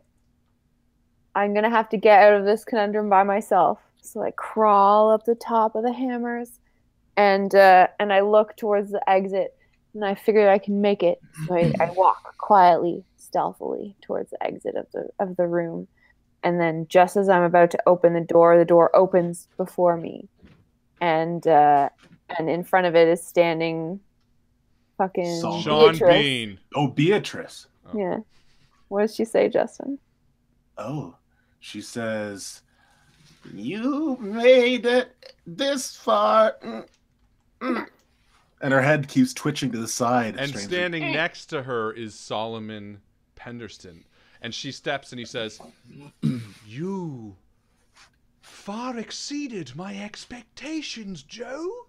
And you enter a small room, which is all bizarre. And there's blood on you from all from Alex's leg and all the wounds. And so much cheese. "Come sit down." And he walks behind the desk as Beatrice walks to the wall and gets absorbed into it. And she's a piece of cheese as well. Oh my god. And he takes off his hat, and for the first time you realize that there's tentacles underneath his head, and they like settle as like he takes it off. And he's like, "I have had this hot pocket facility for 30,000 years.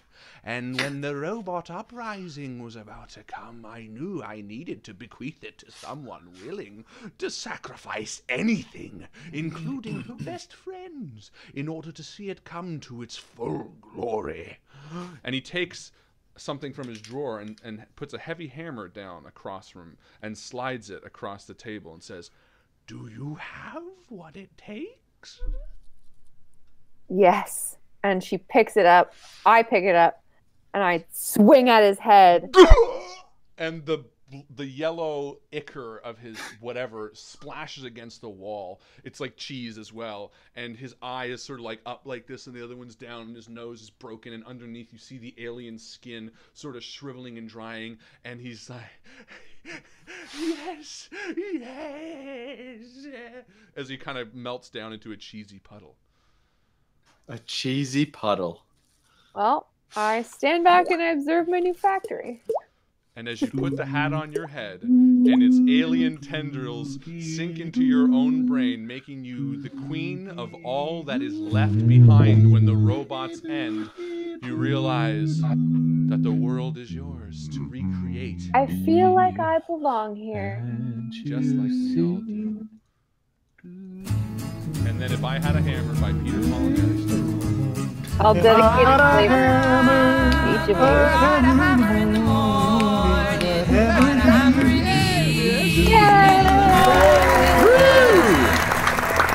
That was good. That was fun. That was good. well written. Yeah, wow, very well executed. A lot of detail oriented. Yeah, there's a lot of planning that went into that one. Yeah. Here are my notes from the evening. Yeah. Yep. Solomon Penderston and Hilly Wonka. And I just realized my camera is reversed, isn't it? Not that it really matters. It doesn't make a difference to the audience. Now it does. I'm normal again. Woo. You don't change to. That was fun. That was fun. I like these. I really liked throwing the GM hat around. That was fun. Cool, and then it turned into a nice little story there. Completely original, not based on anything at all. Well, no, yep. And Hilly Wonka was an idea. Good jobs, folks. Good jobs. Yeah, I totally came up with. It's time for the mid-game post. That's right. That's the point where we jump into the Facebook group and we stop the action. It's done. And we ask you a question that you can answer. But you know what? Let's do it a bit differently tonight because first off, it's the last game of the year. Second off, from here to the end of the night, we're going to be answering a bunch of questions that you guys have posted, which is really exciting. And we used to do a lot of these after our 10-part campaigns. We used to end every one with sort of a question-answer period where you guys asked a lot of questions, and typically you had a lot of them. So if you have questions about any of like Feng Shui or like this one that Michael just asked, have you ever been normal, Harlan? Which is just really mean. No, but if you have any questions, post them in the Discord chat under the stream, right under what you're chatting in. There's something called questions. You can post it there. For mid-game post, what do you guys want to do? Let's do something different. It should just be a question. What? Let's prattle on some ideas. Let's. I just want to know everyone's favorite cheese pun. Best There's cheese been a pun couple. wins. Best cheese pun wins. Okay. Cheese pun. I really liked. I forget who was singing it, but like the sweet dreams are made of brie. Was that I you? thought that was you. No, I was doing. I put the quotations around it because someone was saying in the chat, "Who am I?" I think that was a group effort. I was so impressed. I was like, "That's really clever," but someone else. No, that wouldn't be me. Not when I'm trying to also role play at the same time. No, true story. We had a bunch of friends all together because we were all like turned 40 one year, so we all went up to 40. 20 minutes north of North Bay to stay at their cottage. And my friend Rich woke up in the morning with a big welt on his face because we all woke up because we heard a ah! And apparently he was sleeping and bit his wife's boob really hard.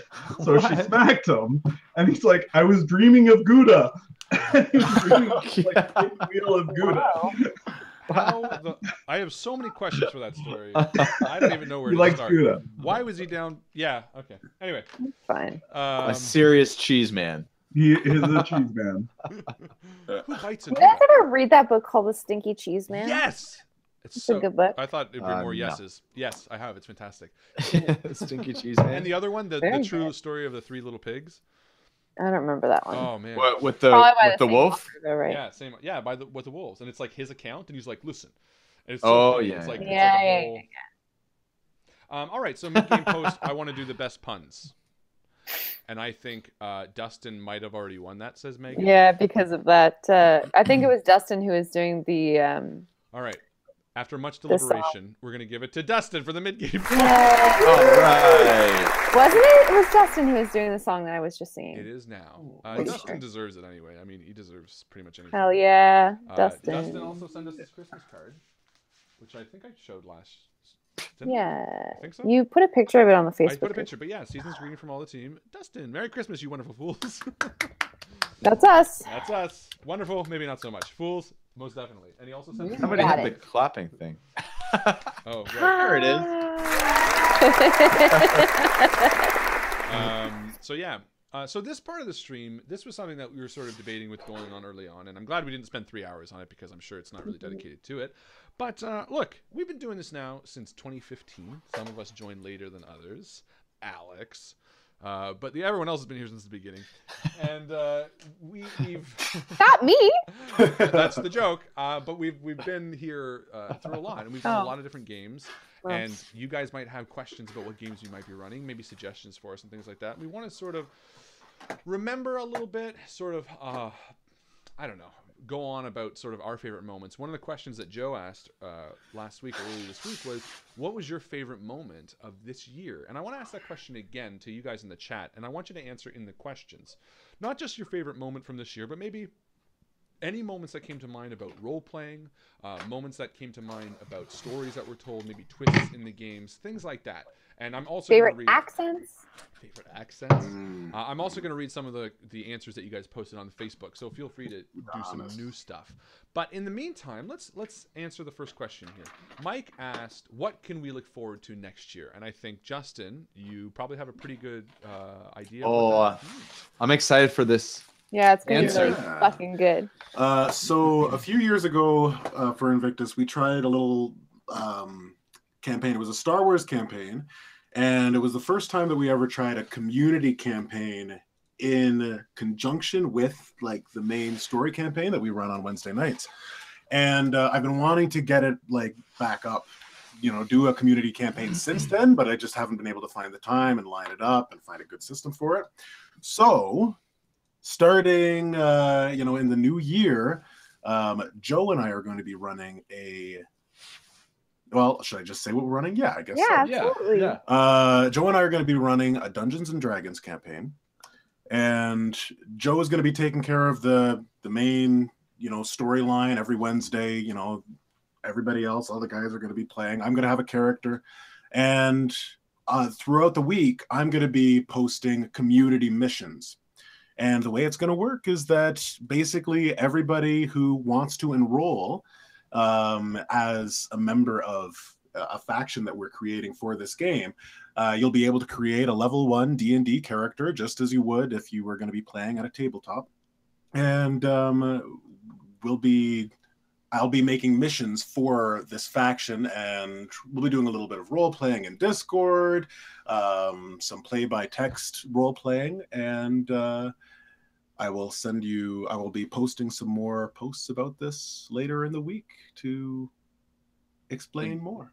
It's going to be very exciting. We've also been talking about espousing kind of a longer format for this particular campaign, interspersed with our typical content. So some of the silly one-shots, some of the longer 10-parters, finishing up some of the other campaigns that we have ongoing right now. But this is going to be a really interesting endeavor, and I'm excited to see how it all comes out. Yeah, and it's going to be interesting to see how you guys like it as well, and how you kind of play along with the faction and stuff like that. It's going to be really interesting. It's sort of like 2018 is going to be a new year for us with trying new things like this and trying on different hats. I mean, a lot of what we do now is purely there just because we never really changed. We're just like, let's do a 10-part this, and let's do this, and let's do this. So we're sort of, now that we're really comfortable in where we're at, and we're starting to examine some of those things and trying new things. So it's going to be really exciting in that regard. Which also means we're going to start No, I'm just kidding. Nothing like that. Monetization. All of the ads that you can imagine. And all the ads, really exciting, guys. And now we're sponsored by Pepsi. It's going to be so good. No. Oh, I love Pepsi. If I can just add one more thing. Poor old Pruny has been all by himself in his little pub.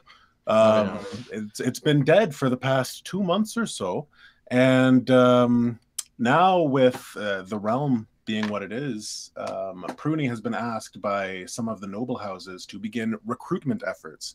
So if you guys feel like role playing, you can head on over to Pruny's pub, and I will make another post in the week saying exactly when I will be on Discord to role play with you, but I've noticed you doing that too, and I've been tempted to stop in and wag my same here. But very nice. So yeah, that's what's coming up next year. Just one of the very many things that are coming up next year. So so stay tuned for more information on that. Paul asks, what went so wrong that you were embarrassed to admit it at the time? Now you are willing to admit it. I don't think we were ever embarrassed to admit it, but the first thing that comes to mind was how Deadlands ended. Was pretty fucking travesty oriented, in my opinion. Not in a bad way, because it went really well, but it was definitely like a sidetrack. But I guess Chris would talk more on that. I don't think personally I've ever had anything that went totally wrong. What about you guys? Went totally wrong that now we can talk about it? Yeah. And again, it's hard to tell. I would like to come back to this question maybe after we have a refresher. Well, what I was thinking too is also, so my fellow stream mates, go and read the Discord questions as I read them, so you kind of prep yourself to what's coming up. Yeah. That should just be normal. As far as something that went totally wrong, that looking back I would have liked to have done a better job at, it was our first time ever doing a 24-hour live stream. There's a lot of pressure on us as far as performing and being entertaining, and Harlan took a lot of that on himself. And we were all extremely tired, and emotions were high, and a couple of us had a lot of drinks. But we finished off the live stream by really doing an injustice to a game that Michael was trying to run for us. And I felt a little bit I was totally dissatisfied with my own performance in that game. I mean, it was silly, and I'm sure the community is very lenient in terms of what your expectations were for us during that time, but we could have done a better job of that one. I don't feel embarrassed. I was walking into that knowing exactly what I was getting into. Yeah. And you're probably the most patient one of all of us, Michael. So, but for me, that was the experience I had. What about you, Alex? Anything? Are we still on what's went so wrong? Yeah. Mm-hmm. Anything that you were embarrassed with at the time? Oh. And now I can't remember. Probably something at the start of the year, to be honest. What about that compilation that Aisha did where you were super fucking drunk and you were like, "Oh, that was embarrassing." That was this year, right? That was this year. That was the Deadlands. Not. But listen, that's right. It wasn't the compilation that was embarrassing. It was my own actions that were embarrassing. Didn't you love that I bring that up? But then I should also... And I do apologize. I do apologize to you guys. Actually, thank you for bringing it up, because that was very embarrassing. And actually, watching it back too, I was rude to everybody, so I do apologize. No, you don't. I didn't bring it up too. I honestly, I just thought it was. Tonight, I'm drinking this fancy Perrier. It's got Perrier. I think it says the number of things on it here. Oh, it's carbonated. So. What kind of things are you talking about? Like the alcohol percentage? 38, I think it's 0, right? Mike asked, what was the most complex game to run? For me, obviously, Shadowrun was really complicated. Oh, Shadowrun, for sure. Shadowrun. Easy. Well, rules-wise, Shadowrun. Rules-wise, Shadowrun. But I would say, you know what? I actually I've never watched your full Grimm campaign, but from what I have seen, and from what I hear, it's very complex. So it was that's just me personally. Story wise. Yeah, story wise, it was very complex. Feelings, the mysteries story, for sure. Yeah. There was a lot that acting makes sense. I think you guys are bang on. I think the problem with like the Call of Cthulhu games and the Grimm games is that because Harlan writes them and knows the mystery, he thinks we're a lot smarter than we are. And a lot of times he thinks we should get things that we don't get. Yes, sometimes. You guys are smart. No, I mean, I don't think any of the games that I run are, you're not, in my opinion, you're not supposed to walk away knowing the whole story. I think half the fun is sort of peeling back layers and sort of questioning and being like, I wonder what that is. Like any sort of story, right? I think that's one of the really fun things. And seeing the community like Rin and Kellen and Zia and so many others, when you guys were playing, asking questions like that and wondering what else there is, makes me want to do more. Grimm makes these characters want to have more story and screen time and stuff like that too. And to me, that's where complexity is really fun too. But I'll ask the next question if you don't mind. Sure. And I think this is foremostly directed at Joe, because you mentioned this in the previous emails we've had. But what systems are you guys planning on running next year? Anything you haven't done before? You mentioned a few, and one of them really excited me. Do you want to tell me which one? No, I can't remember the names. Okay. I'm interested in running Mouse Guard straight up. That's the one. And then we're also going to be playing Maid next year. Thank you to everyone who donated to our campaign. Yeah. So that'll be a new system. I'm hoping to GM both of those if I can wrap my head around them. Mouse Guard has some interesting dice rolling mechanics. So we were talking a little bit about trying new systems and how it's challenging for us to learn enough about a system to do it justice and then to bring it to stream for you guys, where we will satisfy the people who are familiar with the games and know what they expect from the system, and then also to try to make it our own. And, you know, we make shit up. So that's kind of what we do. Exactly. And if I could add on to that, what's really nice is that, you know, we'll do a little bit of research into something, and I'm only speaking for myself here. You guys have done a lot more research into different systems, but if you bring it out in even a small portion and see how we all kind of enjoy it, that's something that we can bring out later and be like, oh, remember that one shot we did with whatever it was?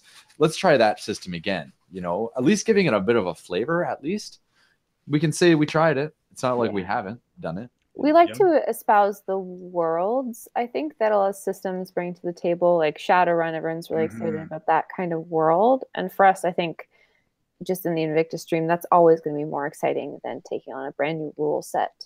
Yeah. And to finish off that question, yes, Godpool, to that next question. Have I looked up the 7th Sea system? And if so, it's a swashbuckling pirate focused story system, and that sounds like fun. I might actually do that. We have it in the library. Do we? Excellent. So I will do that come next year. If there's a one shot where I'm doing a swashbuckling, I'll learn the rule set for that. So I've pulled up our YouTube page, and I've just looked at all of the games that many games. Can you send that link? Do you want me to just tell you guys? Yeah, say what we've run? Sure. So we've got This Grimm. is only 2017. This is 2017. So we started off with Grimm. Then this was also the introduction of Revenant. The Hoglin Went Traveling. Oh, yeah. Darkest Dungeon. Oh, yeah. The Longest Night. That one didn't go over well, but I love that one. Yeah, I had fun with that one too. We had Return of the Revenant, Numenera, The Forgotten World. Oh, yeah. We did The Crucible. Oh, yeah. Then this year we also had Dragon Age Heroes, which was the little 4-part campaign that I ran. Interesting, though. A lot of those use the same system. Now I'm thinking about it, because Revenant and Longest Night were End of the World. Darkest Dungeon was Dragon Age, wasn't it? It was it was modified Dragon Age, or Fantasy Age, I guess. So I guess we do already do that. We do sort of just use similar systems. Because Hoglin, what was Hoglin? That was a Numenera system. Was it? Yeah, I'm pretty sure. Same with. Oh, there we go. So we all just kind of have our own systems that that's what we do. Feel comfortable with. Stick to. Then we had Call of Cthulhu, Witch's Mark. Yeah. Siege and Arrow, The Road to Dunfigus. Which is D&D. That's D&D, yeah. We got Cold Finger. Which didn't really even have a system.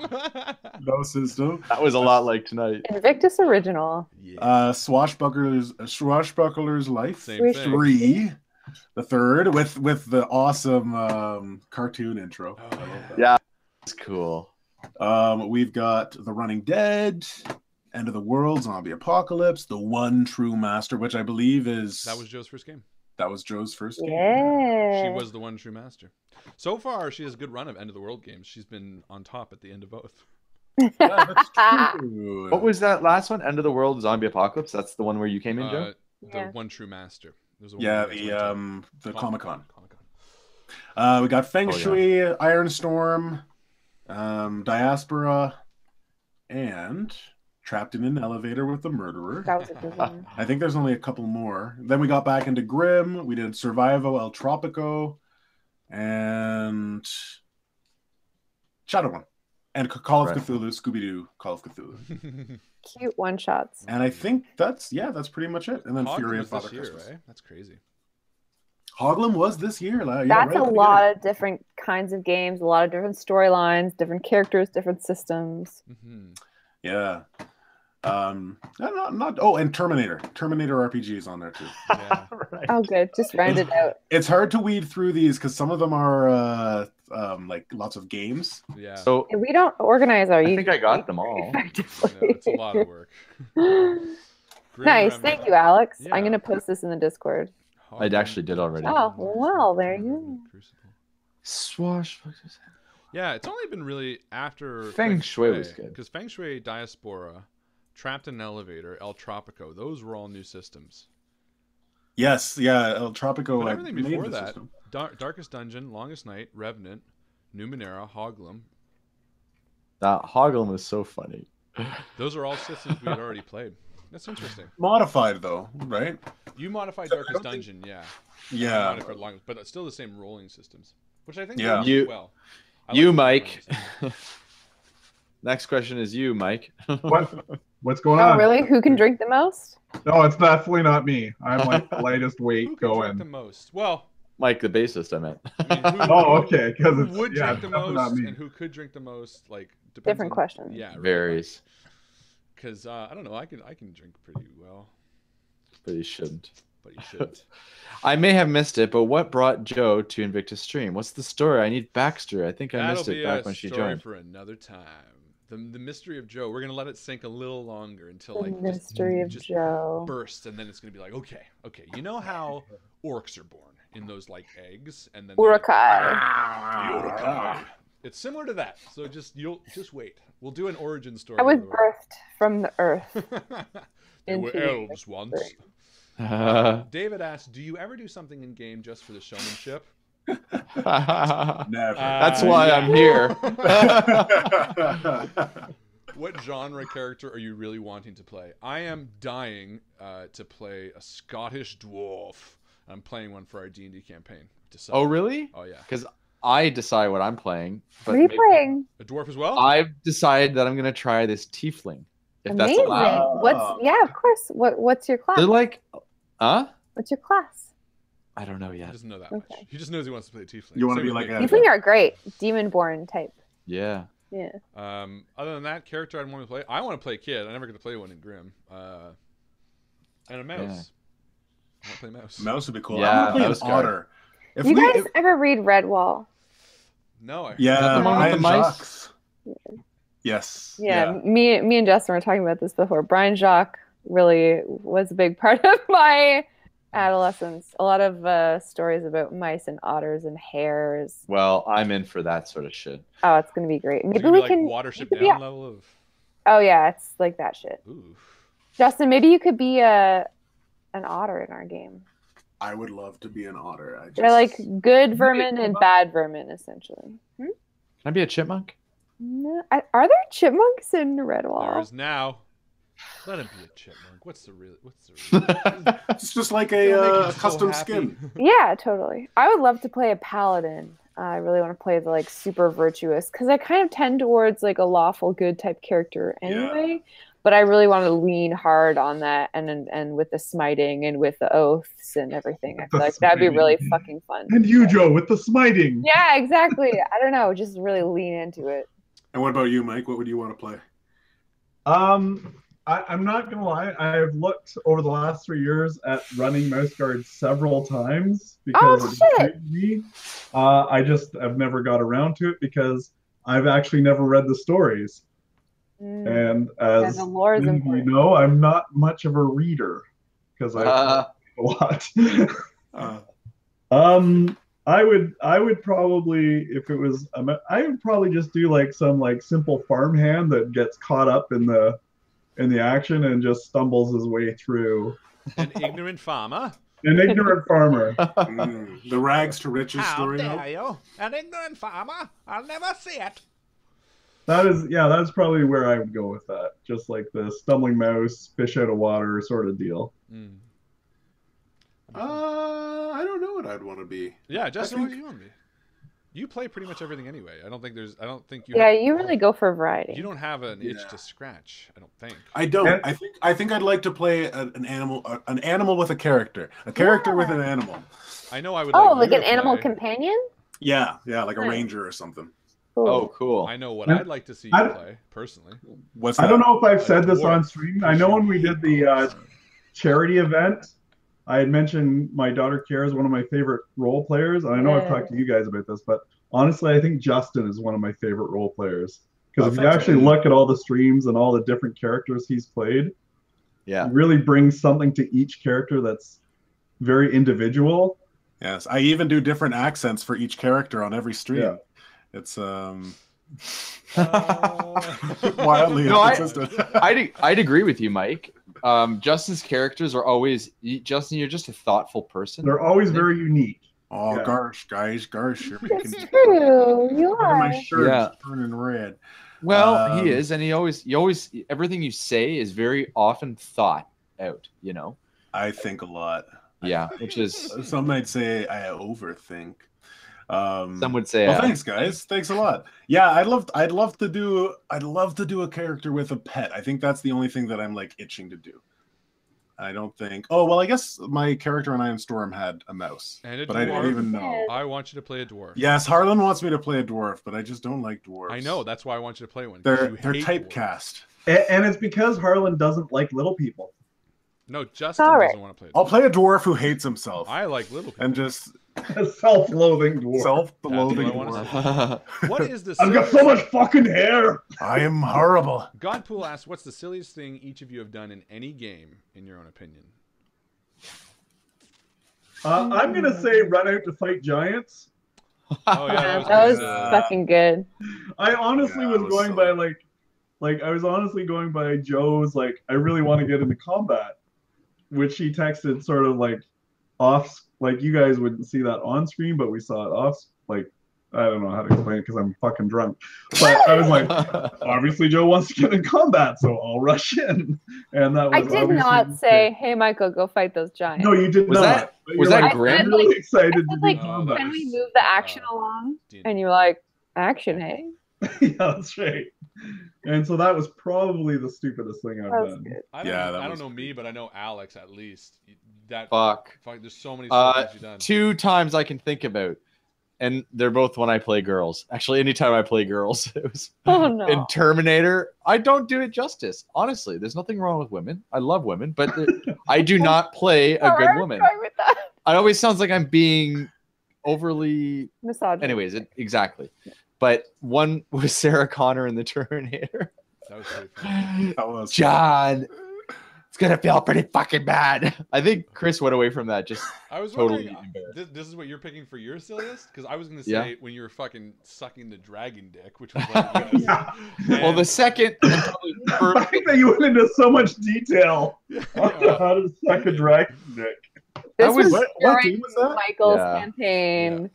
What was at the very end of the live stream? Oh, I see. I wasn't there for that. Was the murder in the elevator? when I played that woman that just wanted to get laid or something. I made some silly I didn't comments. find that silly either. The other one I would have said is either Kevin Little Dick. That was pretty fucking silly. That was silly, but that was. But I hilarious. enjoyed that. I love that. That was his the thing, silliest yeah. are the fucking funniest, in my opinion. They're. What about you, Harlan? Do you have any silly I can't think of it. times you feel silly? Not off the top of my head. Oh, Dougie? Yeah, Louie Lou. I woke up to that bark. And what is the coolest thing? You didn't like. Oh, I didn't get to answer. Oh, I'm sorry. I'm so sorry. It's okay. Silliest Just thing. Kevin Mucho's accent and whole thing. Oh, that was cool. I'm Winona this- Ryder. What's the silliest one you've done, Joe? What? That was what my she said. silly thing. What was it? Kevin Mucho from Shadowrun. Kevin. Can you do Kevin Mucho's accent? I only watch like so little of that. Well, he kind of talks like this, and he's Yeah, got kind Winona of a Ryder. speech affectation. It's kind of a mix between my friend Lisa, who kind of talks like she has a lot of pauses in her sentences and gets kind of very elaborate when she talks, and she does a lot of hand gestures. Poor Lisa. But then I also wanted to try to talk like a boy, which turned into me having a sore throat, which turned into me really leaning into the sore throat. And then I became Winona Ryder. Just my whole body transformed. And there she goes. There she goes. It's like Winona is right here with me. Like she's right here with you. Any other answers for the silliest? Or think I don't know about if it. I do silly shit. I should lean into a silly character more often. I think there's a picture of me like picking my nose, like really Getting shamelessly. Yeah. I might What have was that. that from? I don't. Oh, I just have stuck my random fingers up my pictures. nose for something. I don't remember though. Yeah, I've Okay, done what- silly things. I just don't remember. I think Crazy Cat Lady from you know, that stupid game I ran. No, the silliest thing that That was the one. you or Yeah. Justin? The The silliest stupidest thing one I you've did. ever done was like do a straight up like martial arts to demonstrate your Yeah. attacks in Feng Shui. That was very silly. Oh, okay. Not bad, but I like don't know. The next question is, what's the coolest thing you've ever done? That Yeah. might be the coolest. that also. It can be both.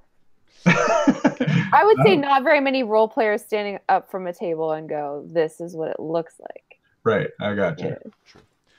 Anyway, think more on silly and cool. In the meantime, David also asked, when you look back on 2017, what gaming moment do you think will stand out in 5 years? Because I got a small dick. Yeah, that's one that's gonna last for me for a while, because I think that's so. funny outside of, not much is funny outside of the stream, you know. But if It doesn't I see say Alex, funny.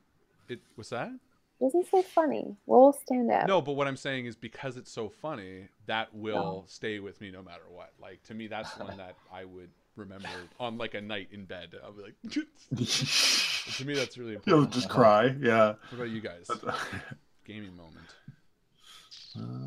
That's gonna be what? Funny? that will stand out No. in 5 years. Oh, stand out. Sorry. The other one that comes to mind, is I really enjoyed at the beginning of the 24-hour live stream when we were playing inside, Justin. Yeah. We were just You like were playing chatting. inside Justin? Yeah. Playing Who inside doesn't enjoy playing inside like Justin? Osmosis Jones. VR Osmosis Jones That inside really, I my. really enjoyed that. That actually was a really good start. I really liked it. I'd like to Yeah, we should do that more often, we man. should. Actually, doing Stardew with Joe too. That was pretty good too. Yeah, it was Should- good. A lot of that 24 hours. The live stream. Well, I mean, that's like looking back on 2017. I think that 24-hour live stream. That's gonna It's stand out. gonna in my stand mind, out. for sure. Yeah. Yeah. Oh yeah, that Here's- was my Alex. here's- There's my silliest here- moment. Here's my pictures. Oh my So, gosh. You feel the smell? Oh God, what I'm missing. Conspiracy Jack. That Joe will was- kill us. Very That good. was good. There's our That's diaspora. Sort of silly. Oh, the dick Or size. talks right. about his dick size. See, I have a lot of silly moments. I just don't remember them. Well, that was in Oh, 2017. We're getting into Lacey 2016 now. Adams. Oh yeah, some of this might be. JPEG. Huh? It just says Harlan funny face .jpeg. One. I really want to better? see file for that. When the loud hits. I don't know what that is. I don't get it. Am I just looking That's sad? your child. That looks like your son, Harlan. Oh. Harlan with his internal thoughts. The one. He's not so sure about whether or not he likes your black friend. Some fan art. Oh god. Anyway, There's Justin. So yeah, when you look back 2017, well, keep doing that. I'll ask the questions in the meantime. 2017, gaming moments. What do you guys? Anything that stands out? That's gonna stand out. Yeah. As planned. In 5 years, I don't know. I think just like it's not really a moment, but actually, yeah, I guess it is a moment. Grim, when we all got on our bicycles, first game. When we all got on our bicycles and we're like heading to the treehouse for the first time. I just remember this. There was this energy that I felt, just like I was really in the moment. Like after finding the couple kissing in that warehouse or whatever, like running away, like run, like it just felt very, like I felt my inner child was responding to that. Nice, good thought. Anyone else? 2017. I'm actually going back to Grim again. I'm gonna say when we were riding her bikes and it was Joe's first game, and I was like, and I pushed her over because she was never with us, and I felt like such a dick. And I remember texting Joe, I'm like, I'm so sorry. And then Aisha captured that in like the recap. Yeah, I just That's hilarious. sorry. So That's so great when Aisha like captures a moment that was like embarrassing for us. Yeah, she does have a knack for catching us at our best. Yeah, she picks sometimes bizarre times. I'm like, oh, and then I watch them. And I'm like, oh yeah, that was definitely the best, or like the best memory of it. Honestly, for me, and this is going to be really cheesy, but like all of 2017 is going to stand out as a milestone in my gaming career because of joining the stream and getting the chance to like weave stories with all of you and interact with the community and stuff. Just been like pretty incredible. Yeah. It is pretty awesome. Yeah. I will say. It's a cool thing to be a part of. Well, we're glad you're a part of Wednesday nights. We're happy to have you. Well, I mean, technically, she's been around since the beginning. You guys just didn't see her. She was the one working all the camera stuff. Well, I'm with David. Yeah, and then David stepped in to replace, and then it all worked out. So really, it hasn't been a new thing, but first time on the camera, I guess. For real, it's good. Good to be here. Glad. I just have to cut it with a joke, otherwise I get too emotional. Anyone else? 2017 moment. What's this? 2017 moment? I'm honestly going to say I agree with that, and I've said it many times that the inclusion of Joe has been fantastic because everything she's been involved with has been better because of her involvement. And I've said that like, to so many people so many times. Cute. I'm also going to add I'm pretty sure it was this year that we got INVICTUS. Oh yeah. Oh yeah, INVICTUS. Like that has That's turned. a good call. Well Thank done, you. Really good call. Tim. That was Tim. Yep, Tim Tabor. Tim Taylor. Tim Tim Tabor. Tim the Tool Man. Tim the Tool Sorry, Man Tim. Tabor. Yes, but that was really like Google, these sons of bitches who allow us to stream this stuff for free. You know,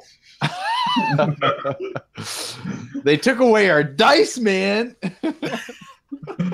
And then so Tim made us some, and that allows us to, see how good this joke is going to turn out of 100. 44. Not that good, which I agree with. As a GM, have any of your games taken an unplanned turn due to inspirational input from stream members? Absolutely, I think. Oh yeah. Like more often than not, I'll have an idea of where it's going next, and then one of you will say something better, and I'm like, oh, you know what? And then that happens. It's just like steal it so easily that no one knows. There's that. Can you think of an example? Tonight. There was nothing. Tonight. I mean, it started in my course, but it wasn't really my game. But any of them, the Christmas game, 99% of that was like you guys as well.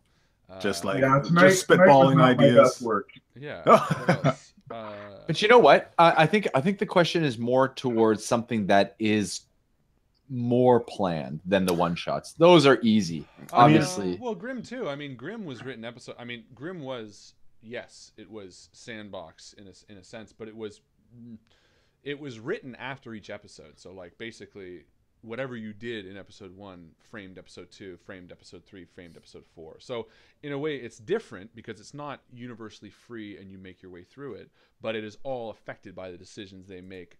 Like marbles were never something I was like, give a marble to so-and-so, but they became instrumental in the ending. And to me, that's more how a storyline of my games gets crafted, because yes, it's a bit more on rails, but all your decisions still matter immensely because every decision you make gets written into the story. Well, exactly, to me. And that's it's a tough thing to sort of explain sometimes, but to me that's a really interesting way of using the feedback from people.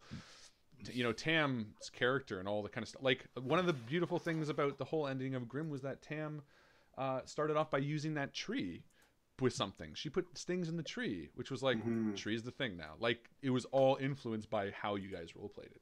In fact, and I love that Chris used Elmo as an inspiration for the character of Tam. Did he? Yeah, he totally did. He was like, how would Elmo handle this? That's funny. I love you guys. What about you guys? Anything else? As a GM, have any of your games taken an unplanned turn due to inspirational input from stream members? I can think of one moment. I can probably think of a few more, but this one's more like based on a person or like, one of you guys choosing to like really stick to your character. And sometimes, like, I think the story is going to go one way, but your character convictions have forced me to drive the story somewhere else. And the instance I'm thinking of is Dragon Age Heroes, that little campaign. And the punch.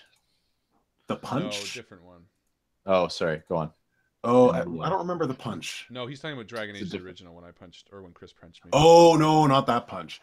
No. So this is the one where you guys played like 3 villagers. Yeah. And so there was one point where Harlan's character felt really ostracized. He was a mage in the town, and that's right. And that was difficult, I think. Yeah. I was kind of hoping that you guys, like as friends, would like bond and like bring him, like manage him to keep him there. But he decided to run away, and like the friendship wasn't there. So it ended up being that I had to find some way to get him back, and it was from that like character driving that I really liked the moment, because he met his character from the original Dragon Age. That was really cool. And you went really well with that. And I don't think I was a dick on that way. We're like, I'm going, figure it out. I think I was like, dude, I feel like this guy would leave and like, And you're like, yeah, go for it. And I was like, yeah, I remember. Because he was a mage, and it was a town that like hated mages. Yeah. And I think also, you know what? And you can tell me, be totally honest, Harlan, do you feel that sometimes as a PC, as a player, you sometimes do that to kind of like test the GM, be like, I'm going off on my own way. Let's see how the GM. I will be honest. Yes, but that was definitely not the case in this one. Not that case. Because I remember probably have done that because I'm that kind of person. But I remember very distinctly being with Justin. Like, it was just the way the character was framed and the universe he was in and the way I was playing him based on the decision that came up. I was like, man, there's really no way to like make this. And I mean, he could have stayed, but it felt a lot more natural to go. And you worked it really well. I liked that a lot. Because I was came back. Well, you like came up with how he got back. I basically said, okay, here's Grinner. Yeah. And he says something that encourages you to go back, and you came up with. But that was really cool. I remember that now. That was a really good campaign. I forgot about that one. That was fun. I forgot it was this year too. Yeah, it feels like it was so long ago. It's interesting. I think it's very easy to forget, and it's very easy to like downplay myself, because I'm often like, I play one-note characters, and then I'm looking through these, and I'm like, no. Like, I played different characters in like all of these. They were very like Numenera. I played like an alien fish dude, and like I totally forgot about it. And Dragon Age Hero, and he was like very like the entire game. And Dragon Age Heroes, I forgot I played a mage, which I never even remembered I had played. And Hoglin When Traveling, I played like a super Scottish like the one of the 3 brothers from like, oh, dog, you gotta get down there. But he was like, I think there was a couple too where you're like, I don't want to be the leader tonight. You're a natural leader, but you're like, I don't want to do it. Somebody else do it. I think I tried. Yes, thank you for pointing that out. Anyway, when is Feng Shui coming back? TBD, but it will be coming back. Don't you worry. Yeah, TV dinner. TV dinner. Think So you might check out- I was gonna say I can talk on that a little bit, and a lot of that is because I got moved to a different position at work, and I'm very shifty as far as my schedule goes. And also just your whole like for example, thing. the next 2-3 weeks, I'm scheduled to work Wednesdays 1 till 10. So and Joe worked as well. So trying to work schedules together is very challenging. Brutal. Yeah, like 1 week a month pretty much I'm working off shift, so I can't be on stream. And because Justin and I are going to be working on this longer form campaign, Feng Shui is going to get shifted a little bit. And then with Mycl, obviously, who's a key component. Yeah. But We'll see. Probably, like that said, I was say, also like, if you need to kill off Spiku, go ahead, because if you need to continue the story. But no, fuck y'all. Fuck Plus, all I need y'all. to learn karate and get some wicked abs so that I can. you got to do the rip the shirt off thing. Bruce Lee did it all the time. He's like, ah. So I can play the part real. Get right into it. Godpool also asked, think you might check out the Mythic Iceland system? I'm just really interested in seeing how you guys would deal with Icelandic mythology and stuff. Anyone interested in that? Yeah. Alex will do it. I didn't say we'll do it, but I am it. interested in it. I saw the cover. It looks sick. There was a bear with a unicorn horn on it. Fuck yeah, I'm in. It was like Scary Bear unicorn horn. Scary Bear unicorn horn? Can Yeah. we call the No, campaign it's probably that? a narwhal horn. Scary Bear unicorn. It was sparkling, Joe. It was sparkling. Yeah, narwhals can have sparkling horns. This is like much more unicorny. You You know what? Paul asked, This is a silly argument. what is one genre of storytelling that you've not been able to explore that you want to explore? A genre of storytelling. Stage. The genre. Stage genre. Well, Gonna theater, Google I guess. genres. Storytelling genre. I don't. So Yeah. I guess he means more like the Shadowrun setting and. Yeah, what kind of tropes Science or fiction, drama, settings? action. I also took it. I also took it Romance. as like. Romance. Oh yeah. I also took it as how the different GMing kind of works. Like Joe did a director where you're shooting kind of a movie. D&D, like he could also mean that, right, Paul? What is one genre of storytelling that you've not been able to explore? Well, put it this way. Anything really. Yeah, sorry. Classic genres, comedy, we've definitely hit on. Drama, yeah. Horror fiction, absolutely. Romance, no. But I guess, yeah. Although you and I had some in Iron Storm. Our characters, That's right. got together every now and then. That's how we wanted it to be. Satire, I think the Christmas games are always satirical. That's like. Oh yeah. I mean, Donald Trump came back. I don't know if we really captured the poignancy of our satire in this last very game. subtle. It's just a bit. You listen, if you don't get it, you gotta. That's watch on it you. again. It was a bit more slapstick, maybe. Tragedy, fantasy, obviously. I guess we don't dive that much into mythology. And we also don't do many tragedies, Yeah. which I wouldn't mind. Tragedies, I don't know. But mythology, I don't. Is there any game that we've touched on that's mythology? Well, we haven't done end of the world mythology yet. No. And rough. like what we're talking about with that Icelandic mythology, is there? I can't think of a game that we've done that deals with mythology. Maybe Nope. something to look into, because I know Vikings. Like there's a few Viking games too. Anyway, good question. Godpool asked a similar one. What storytelling genre do you guys specialize in? Collaborative storytelling. Horror. Collaborative. I would say for me, individually, I think I'm pretty good at horror. Yep. Not me. No. I would say And I lean towards drama. I think.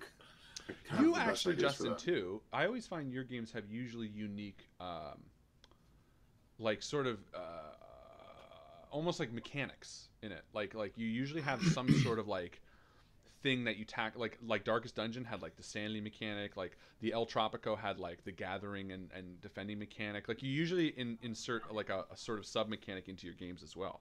Yeah. Good observation. Well, I mean, what you're doing with the next year's game, the D&D one, like you sort of have this community mechanic. Might not be the right word, but you know what I mean. Yeah, I guess so. I mean, it's Not in a bad way. Thank you very much. I think it's very cool. Thank you very much. Yo. And he also asked, how's life in Cool Guy Land, Justin? Cool Guy Land is great. The Fonz came over the other day, and he brought me over a nice pair of sunglasses, which I am going to wear. Is the Fonz really cool anymore? Maverick. That's a pretty dated reference. From Top Gun. Hey! No, it's good. Calgary's great. My girlfriend and I are moving out in this week. We've got all of our stuff. Well, not all of our stuff. If it was all of our stuff, then you wouldn't be seeing me right now. But we got most of it packed, and we're moving out on the 30th. So very nice. Moving for the third time this year. Ever. But into your like own place now. Into our own place, yeah. Nice. Freedom. That's right. Oh, I can't wait. He also asked, will you do more Call of Cthulhu story that is happening in the years 1920s? Yes, we will. Megan asked, what was each of your favorite campaign and one-shots that you've done in the last year, either as player or GM? Definitely Hoglin Went Traveling. Yeah. I fucking love that one. Yeah. That was really cool. That was cute. Longest Night, I personally really liked. I like the Siege and Arrows. I like the Terminator setting. I love Terminator. You know what it's I gotta fun. say? It's fun to think about to play that because really it does. It's kind of Shadowrun-ish esque. Sorry, I go gotta on. say, and I know it's super selfish because I ran it, but I really fucking liked Scooby-Doo and the Call of Cthulhu. Yeah. Oh yeah, that was really I think enjoyed it. Among my favorites to play. Yeah. It was just the playing. There was something so wholly satisfying about playing these characters that exist, and allowing the PCs to look at them with a critical eye that you would if you watched a show and you go, why the fuck is Fred being like an asshole? Having Lamar, which is Justin's character, be like, no, Fred be like, you search here, and him being like, no, that's stupid. It was like so satisfying. I love that. I want to do more Scooby-Doo's just to put an eye on how fucking weird some of the choices for these cartoons are. Yeah. Yeah, we were inspired afterwards thinking about like other shows that we could do. Commentary. Joe? What were you gonna say, Joe? Yeah, as long as we're being selfish, I really, really liked running Feng Shui for you guys. Yeah, I was gonna say I really enjoyed that too. I like Feng Shui a lot. I didn't originally, because you guys asked like when we were doing the photo shoot about that, and I didn't originally include Feng Shui because I didn't consider it done yet. Mm. But Feng Shui, I think as a campaign has been my favorite. And I mentioned before too, my favorite one shot is the White River one, and I don't even know why. I think I just like the fact that it was just Justin and I, and it felt in a lot of ways very real to me in a lot of ways, and that it was a great atmosphere. Yeah, it really was a good atmosphere. I think that was it. Fun. And there's a second part to that. Maybe we'll do it one day. Welcome to White Alex, River. Justin. Favorite one shots? Favorite campaigns? I would say Grimm. I really enjoyed playing Georgie. Yeah, Grimm is awesome. Yeah. And to run, I really liked doing that dungeons actually no, Darkest Dungeon was my favorite to run. Yeah. Alex? And I was gonna say Darkest Dungeon was my favorite to play. That was it. Just I didn't know mask. I didn't know what it was. I didn't realize it was a game, and I thought you just came up with this. So you had this whole like cartoon intro, and I was like, "This is intensely brilliant." I was like, "Wow!" And then I played the game. I was like, "It is exactly the game." Pretty much it. I'm like, they ripped it off. Oh, they owe totally you get it now. They owe you some serious Skrilla. Serious royalties. And then to run. Actually. You know what? I really enjoyed that Shadowrun, even if it was my first real game as a GM. I would say, honestly, like your first campaign, like one shot. Because I kind of designed some ideas and some spaces, and like I have a better idea for what I'm going to do next time. Oh yeah. Oh, is there a next time?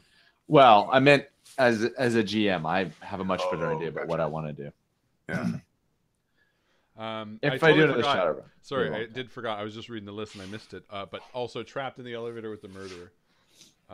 Is like That was fucking it good. was so good. And That's another system genre that I think is interesting. Wow. You kind of did that, one person. yeah, that was really cool. 1, Pick up 2, game. 3, 4. Sorry, I didn't mean to. 6, 7. David John said, "I miss Blobby from Hoglum. Will he ever return?" That you'll have to ask Chris. Probably. I don't. You know what's weird? How you guys sometimes just attach to something. I don't know what it is that makes a character like memorable. And I liked Blobby too. Don't get me wrong. I think you just like the stream just has a thing for like gelatinous blob type characters, like Borgel. Borgel was like the huge. brain. And I just found out because Chris said that Borgel is part of Numenera. It's not something he made up. I didn't know that. I did not know that either. He said it at the Christmas spirit party. He was like, "Oh yeah, no, that's from the book." I was like, "Oh shit." But no, I forgot. I really liked that one too. That would be another super memorable moment. Harlan's speech about hope from a Hoglin went traveling. Super memorable moment.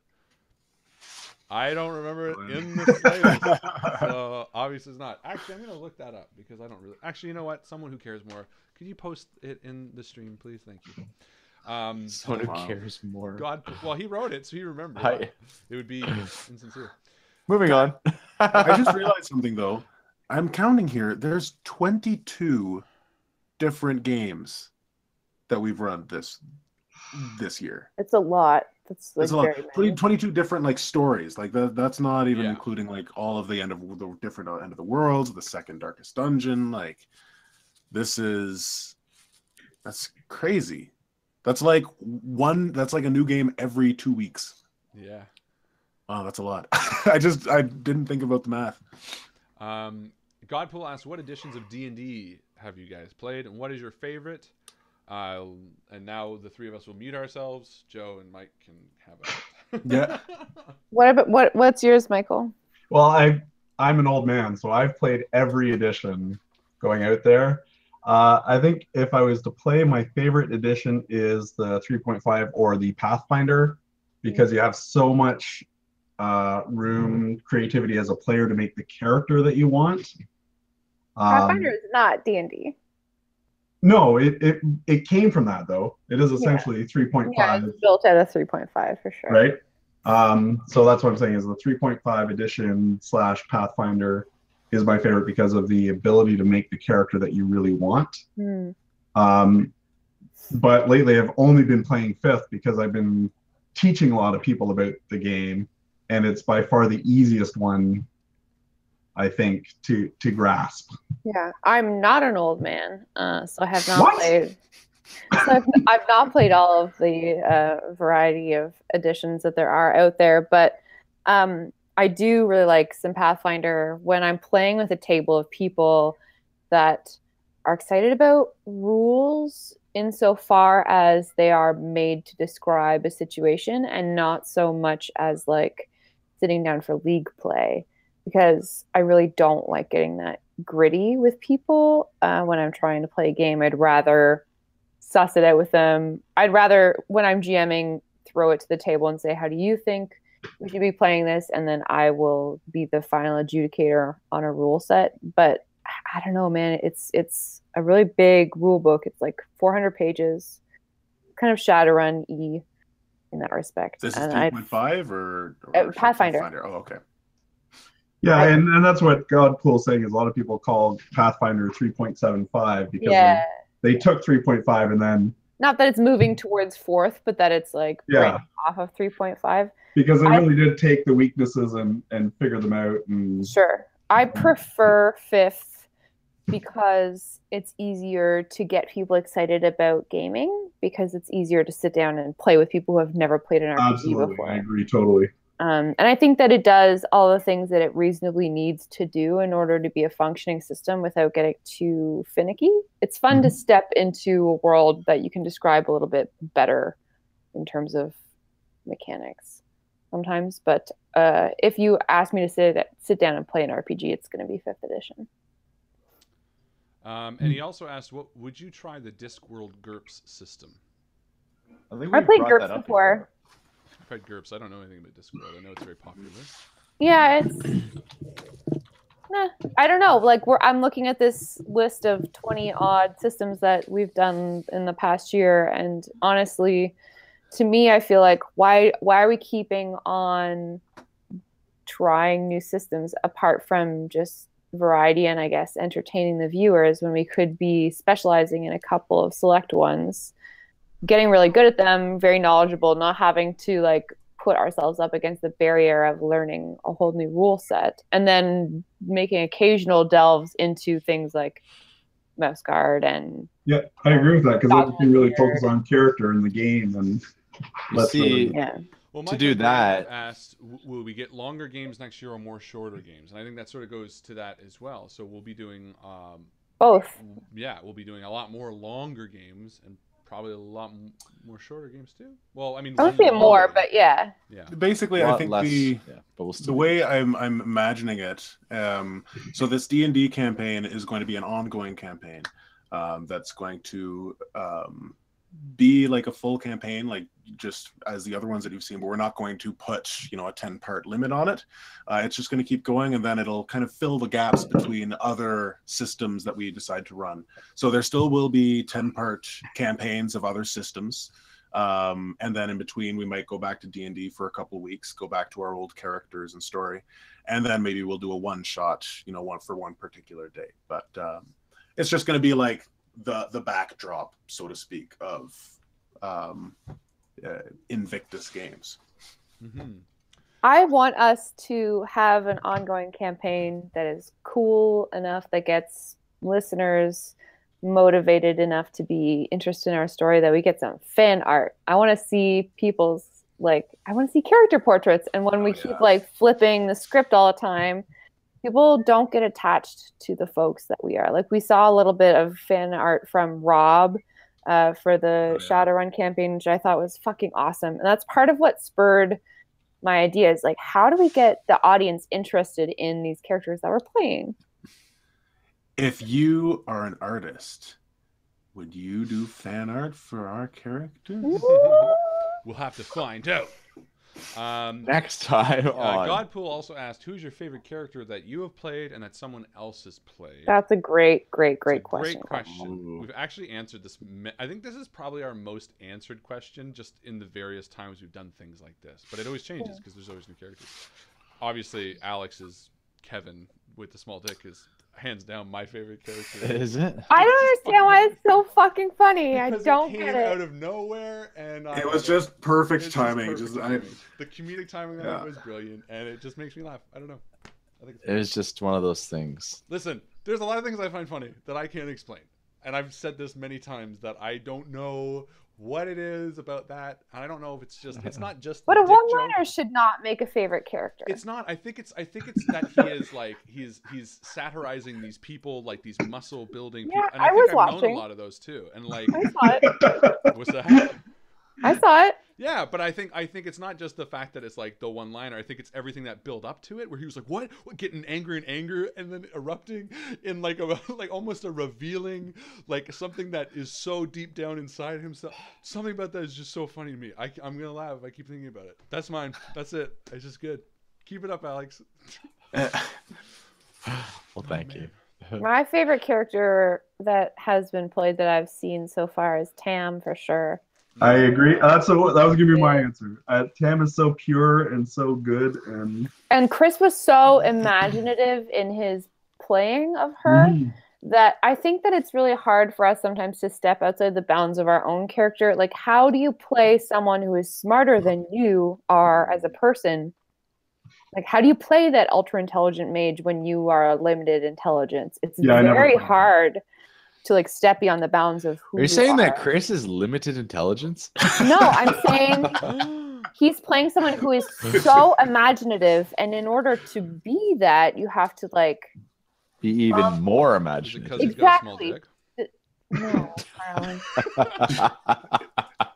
I agree totally. I think as a character, Tam was a really impressive both character building and acting on Chris's part. Mm-hmm. I have to say my favorite character that I played, I think, was Lamar from Scooby-Doo and the Call of Cthulhu. I found it very satisfying to like I don't know, I just like poking holes in stories, I guess, and inconsistencies. It just it was just like, such an inviting this is wrong. thing. And then in terms of favorite character someone else has played, I would have to go with Joe in End of the World, Zombie Apocalypse. So when she plays herself. Yeah, that one. That was really good. That was I guess for me playing, I liked playing the Abomination in your Darkest Dungeon, actually. That was cool, yeah. Oh yeah. That like barely contained Dr. Jekyll thing. Yeah, that dynamic I really liked, and when he did get to change, which was like very, very few and far between, that sort of like visceral where you allowed me to like just destroy it was very neat. I liked that a lot. This is great, by the way, posting, because I can just look back through the games. Yeah. And the other one I was looking at that I liked was Terminator, because literally I got to do an Arl impression. For 3 hours. So jealous of that. And I think I was pretty on point with like 90%. Yeah, so I felt good. You were. And most of these I run, so I don't have that many characters. Michael, what is the favorite character that you have played? Me personally, that I played? You said that Tam is the one that... Tam is definitely my favorite one that someone else has played. Right, but for you? Oh, geez, I don't know. You'll have to get back to me because I'm still a little too drunk to logic. Okay. I don't know who I played. I don't know. Just look at the list. Yeah. Where's the list? I didn't really play in a lot of these. No, you didn't. I liked Imogen, even though it wasn't on this one, because it's from 2017. Because Imogen had a lot of growth between Dragon Age 1 and Dragon Age 2. Oh, yeah. In the sense of Dragon Age 1, I was very subservient in a lot of it. In Dragon Age 2, I was just angsty. More rebellious. And it worked worked well, actually. I liked your character in Cthulhu as well.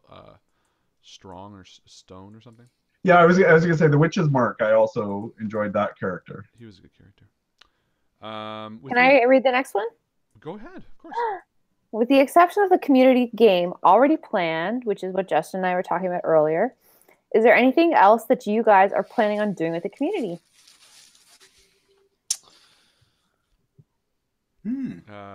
Yes. Well, I think we're planning on doing some more charity work this coming year. Definitely, and that's a discussion that we have to have. Figure out what's sort of the best thing of doing that, or sorry, the best way. If we want to continue with Extra Life, we want to do something else in the meantime. So we'll be definitely figuring out that, which will involve you guys in a variety of ways. Community-wise, I mean, I plan on doing a lot more spooky streams, which involves you guys. I want to somehow incorporate you guys into that as well, but I don't know. What about you guys? I'm excited about the possibility of maybe getting myself a desktop computer. I'm sure that you guys have realized, whoa, I'm on a laptop. Which will allow me probably to join in some streaming, which I really like to do, probably in the year. I'll need to find a computer, we're gonna build desk, it and live stream it. Yeah, I mean, we are. Actually, you could probably have There's a very, very high possibility. Wheels are turning. A lot of furniture disappearing from my house in the next little while, so I'll have room for that to happen. Well, I have a graphics card, an extra graphics. Hey, Wild graphics card. Yeah. No, yours I updated a long time ago. So you got rid of it? I did. I'm sorry. But yeah, no, I mean, there's always stuff that we're going to be thinking about the community to do, ideas that we have. And if you guys ever have suggestions, let us know. If there's things that you'd like to be included in some way, or things that we can always perfect. You know, just pop them in the box. Just pop them in the shredder. No, but for real, I mean, you know, nothing that we do here is perfect, and we're always looking for great ideas that you guys might have. So please share as many as you want. Nothing is sacred. Nothing is sacred. Who wants to read the next question? I'll read the next question. Yay. The next question is, with the exception of the community game already planned. I just did that one. I know. It was a funny. This is the last question, actually, because I think the rest is sort of just... Yeah. Yeah. Oh yeah, D&D talk. Godpool's just talking to you. Okay, so last question is from Matt McHale, and it is: do you find that before you settle on a system and storyline that you have to gauge each other's level of comfort regarding sensitivities, taboos, and uncomfortableness? Very interesting question. Yeah, very interesting question, actually. That's a... Yes, very interesting question. No. Yes, very interesting question. Very boring question. Can I speak to this at first? Absolutely. Yes. This came up first and foremost. I just want to say, I think personally, if I could speak for you guys with this group, I would say that it's more of a level gauging levels of interest rather than comfort. But concerning your point, I was speaking with Harlan, who told me about this thing I'd never heard of, which was this X or something. Oh, X the card. X card. The X card regarding sensitivities, taboos, comfortableness. I mean, I can't speak for all of you, but for us, before you go into the X card, what do you guys find you gauge your stories based on our levels of comfort? That's a good question. Yeah, that's a good question. Like, if I'm running a game, am I consciously thinking like, oh, I don't want to say this because of this, I don't want to say that because of that? I don't think I am. I definitely do not. Yeah. But again, a lot of what I do is just I kind think of that's give all the story, bullshit. and wherever you guys go, you go. No, because I think that you guys do it subconsciously just by virtue of knowing each other so intimately that you're not going to use someone's ex-wife's name or like there are always tweaks You guys that are you're welcome to use making. the name the Banshee. That's fine. Well, no, I get what you're saying, Joe. I think his question was: do you settle before you settle on a system or a storyline? Do you gauge each other's comfort? I definitely agree with subconsciously what you're saying. Yes. Yeah. But I don't like. I don't think I've like a lot I of think what was in A Witch's Mark and things like that dealt with a lot of like dark stuff. Well, I think But, the like- darkest thing we did was Revenant this year. Was probably the darkest, most Yeah. uncomfortable game, Which I definitely didn't know about. which I was fine with. But I think you did ask us. Did I? Oh. I think you did. Like, you didn't ask like whether or not we were okay with it, but you kind of said like, this is what I'm planning. Just wanted to let you guys know if you're not interested. Like David was who you said that's like, right. oh, I know you're not like interested in this at all. You are right. That's right. Yeah, That's that's true. you did do that. Yeah. So then, yeah, no, I guess I do. Do you find this still on the system? Yeah, for sure, because I definitely did it with Revenant, because Revenant is very mature. And I know David does get uncomfortable with that stuff, and I love David. I literally only want David to be happy 24/7. And I guess it comes... Sometimes I down... want to take David and wrap him in bubble wrap and put him in a closet so that he'll be safe and protected from the darkness of the world. David is so cute. Oh. I always have pictures of David on my phone. Now I just picture David wrapped in bubble tape tucked under somewhere. His photo from like in the calendar where he's doing the Western garb and he's just like, ah, and that's his pose, is he's just like shouting. Little So David. adorable. I should post all the pictures. As far as when I have been gaming with strangers, and now Harlan recently, the X card is a really important thing because we don't have those inherent knowledges of the people at our table where, Harlan would know Alex's phobias and be sure to exclude them from a game because he knows that that's something that's going to make Alex dissociate from the story that we're building and become uncomfortable from the game, for example. You have to be careful when you're talking to strangers and dealing with them in an imaginary world. No, I definitely and agree give them with- an out. Yeah, with gaming with strangers, absolutely. I think I've definitely seen the value of the X card because it's uncomfortable to talk about those things. And I guess you're right, because by asking David something like that with Revenant, I'm already knowing where he might stand and sort of dancing around those things. But I guess it's a bit different with system versus storyline, or maybe not. Maybe I have to think about that. It's a good question, Matt. Interesting question too. We have one last question up here. It is Harlan human Oh or shit! normal? Really? Is he Guys, normal? it's time What to is it? reveal. Yes, I'm human. Yeah, but is he normal? Speaking as his brother? Oh. No. Oh. He's I'm extremely... gonna take my headphones out. He's supernatural. No, put them back in. Put them back in. I wanted to say he's extremely exceptional and unique. That's the word I was looking for. Yeah. He's a a good unique guy. Son of a Anyway. bitch, eh? Jazz Sword asked, any tips for the end of the world RPG? I am running a one-shot of zombies. PS Cruise Line was an ingenious setting. That's the first game I think we ever ran. But I'm thinking this person just joined, maybe from the YouTube chat to ask that Where are you question. reading? He posted it in the last game of the year. Oh. And they just posted it about a minute ago, so I figured they might just not where it is. So any tips running End of the World? As you've seen tonight, collaborative storytelling works really, really well. I ran End of the World for some people that I'd never met last month or 2 months ago.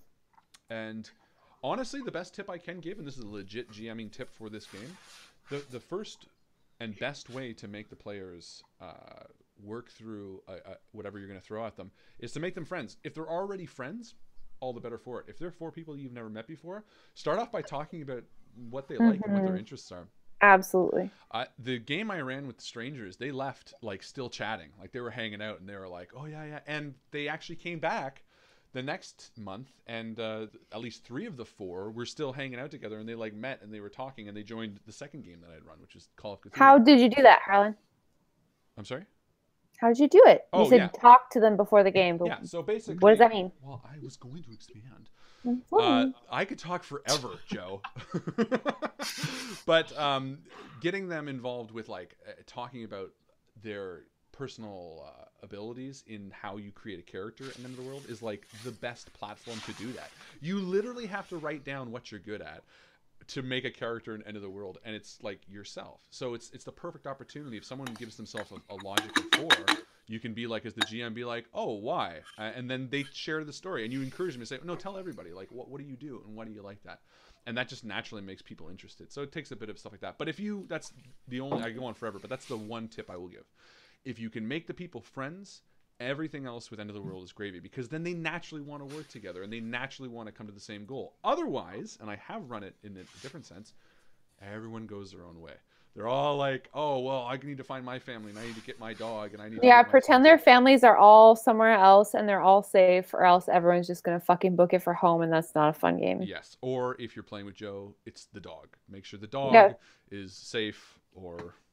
Just allow me to have my dog with me, and then it's fine. And then we will combat the dog can't zombies be there. He can't climb buildings. But good question. Yeah, he can.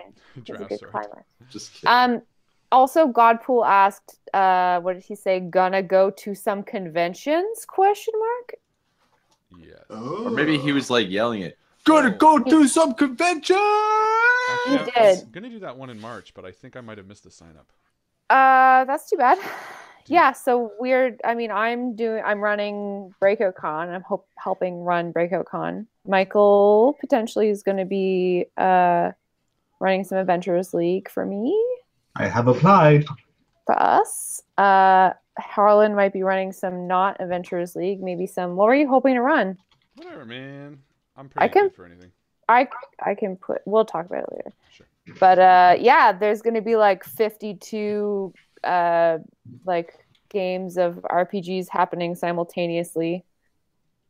It's going to be really exciting. It's like a board game convention that's happening in Toronto in March, so that's exciting. And maybe in the future, Invictus will be a special guest of some sort of convention. That's the plan. Potentially so you all a need panel, to move up to Toronto. or I don't know. Maybe we'll move down. We'll do like PAX or something. I'm down for that. So that's right. So here's the theme of this year. Not the theme, but sort of the not the song. You goofball. I'll just let them do their thing. Ladies and gentlemen, listen, we love doing this. We do this every Wednesday. I do spooky streams every few weeks. I stayed up for 24 hours during November to raise money from you guys. Thank you so much for that. Yeah, brag about it more. That's not what I'm saying. Kidding. What I'm saying is, we don't ask much of you guys other than the charity that you did help with, which again is awesome. And we're never going to put ads in front of this stuff. We're never going to make you watch any of that. But part of sort of what we hope is that you guys share and promote and talk about us as if you would something that you like, something that you're passionate about.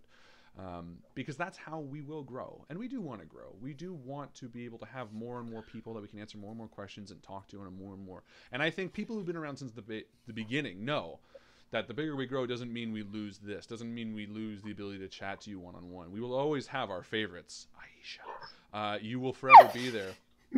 But please, sincerely, my selfish request for this end of year is to share what you can of us. If you have a friend that doesn't know anything about role-playing, send them a video that you like of ours, or mention our name to a friend that you might think might want to get into role-playing or anything like that. Because word of mouth right now is how we are spreading, and it is slow, but it is very important.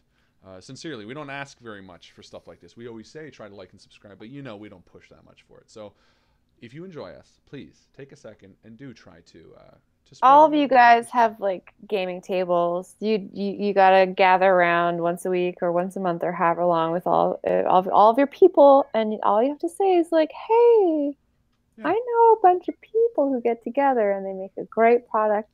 Go and watch them. Yeah, it's funny because I was at Christmas Eve this year, and my cousin's boyfriend was there. And it was pretty funny because they play games, and they sort of play like Cards Against Humanity and stuff like that. And I was chatting. I'm like, oh yeah, no, I like board games and stuff like that too. And he's like, yeah. He's like, hey, we really want to try this other thing. Have you ever heard of D&D? I'm like, have I ever heard of D&D? I was like, well, Steve. For real? For real. I was like, every Wednesday I pretty much play it for the past 3 years. That's amazing. It was very interesting, but then I need like an elevator pitch where it doesn't sound like we're like just to be like, this is what I do. You know what, and if I could be so bold to add to that, is that, you know what, we make it look fun. I think, you know what, everybody kind of has fun and easy, because this is just how easy it is. Like, you do a little bit of reading, you come up with a cool story idea. I mean, fuck, if Alex can do it, you can do it. That's the truth. Like, come on, people. That's going to be on desktop wallpapers everywhere. I do have a group of people that at work that have asked me to play, because I know that I play, because I've actually showed them a lot of Aisha's compilation videos of idiots. Oh yeah, there's an elevator. What is it all about? So I'll show them some of those videos. And they're like, oh, so I know that some of the people at work have also joined and subscribed to the videos and stuff like that. But hi, Michael's coworkers. Yeah, so I'm definitely going to be running a game for some of them to introduce them to it. So I'm pretty excited about that. Fucking geeks. Yeah, us. Best people in the world. Yeah. Yes. But for seriousies, please share what you can. I know a lot of you are very it sounds weird, but I think you believe in what we do. I think you like that we hang out every Wednesday and we chat and we be ourselves and we play games, stuff like that. And that's a really exciting thing to have such a strong community and a group of friends such as you guys, so that you can continue sharing it with us and hanging out with us. So thank you, sincerely.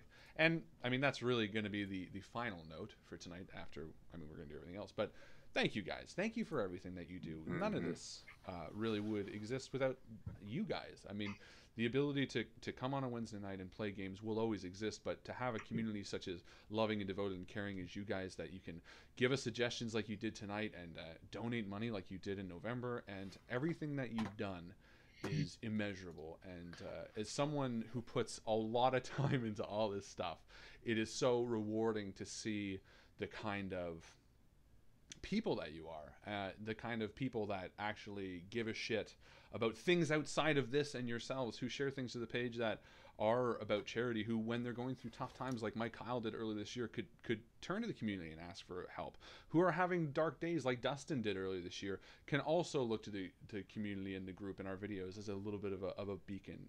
To Rob and Sophia, who are new members, who also turn to us and drink beers and watch us the morning after because they're in Oz, and that's just typically how they have to do it. To see all of the way that it has rippled through you guys, and to come back to you guys every week, is immeasurable. It's something that I will never be able to quantify, and I don't frankly want to. I just want to keep doing it for you guys. So thank you sincerely from the bottom of all of our hearts for being here with us all the time. And if I could just end it on something that Mike, the bassist, said. Mike Fazio, one of our very first members on the Invictus stream, wrote, "Thank you for an amazing year, Invictus. Here is to another great year. Well, thank you, community. Here's to another great year. Let's drink. Cheers. Morty. Cheers. Oh, man. Oh, God. Cheers, guys. I don't know. I think we'll have to record Old Lang Syne and post it on Newsy. That's right. Let's just sway silently. Let's sway silently so we can just add the music over. Down. Aw. We still have to do that 5-album Yeah, that's the CD. So Oh, I don't know if 5-song it's album. 5 albums. It's going to be a 5-song It's album. going to be a Sorry. 50-song album. We're going to do 5 albums of 1 song. I already said I'm going to also do a country album for Bjorn called Bjorn in the Country. I've already started. Anyway, ladies and gentlemen, thank you so much for hanging out with us tonight. We have Endgame XP. Who deserves it tonight? You know what? I'm thinking everybody.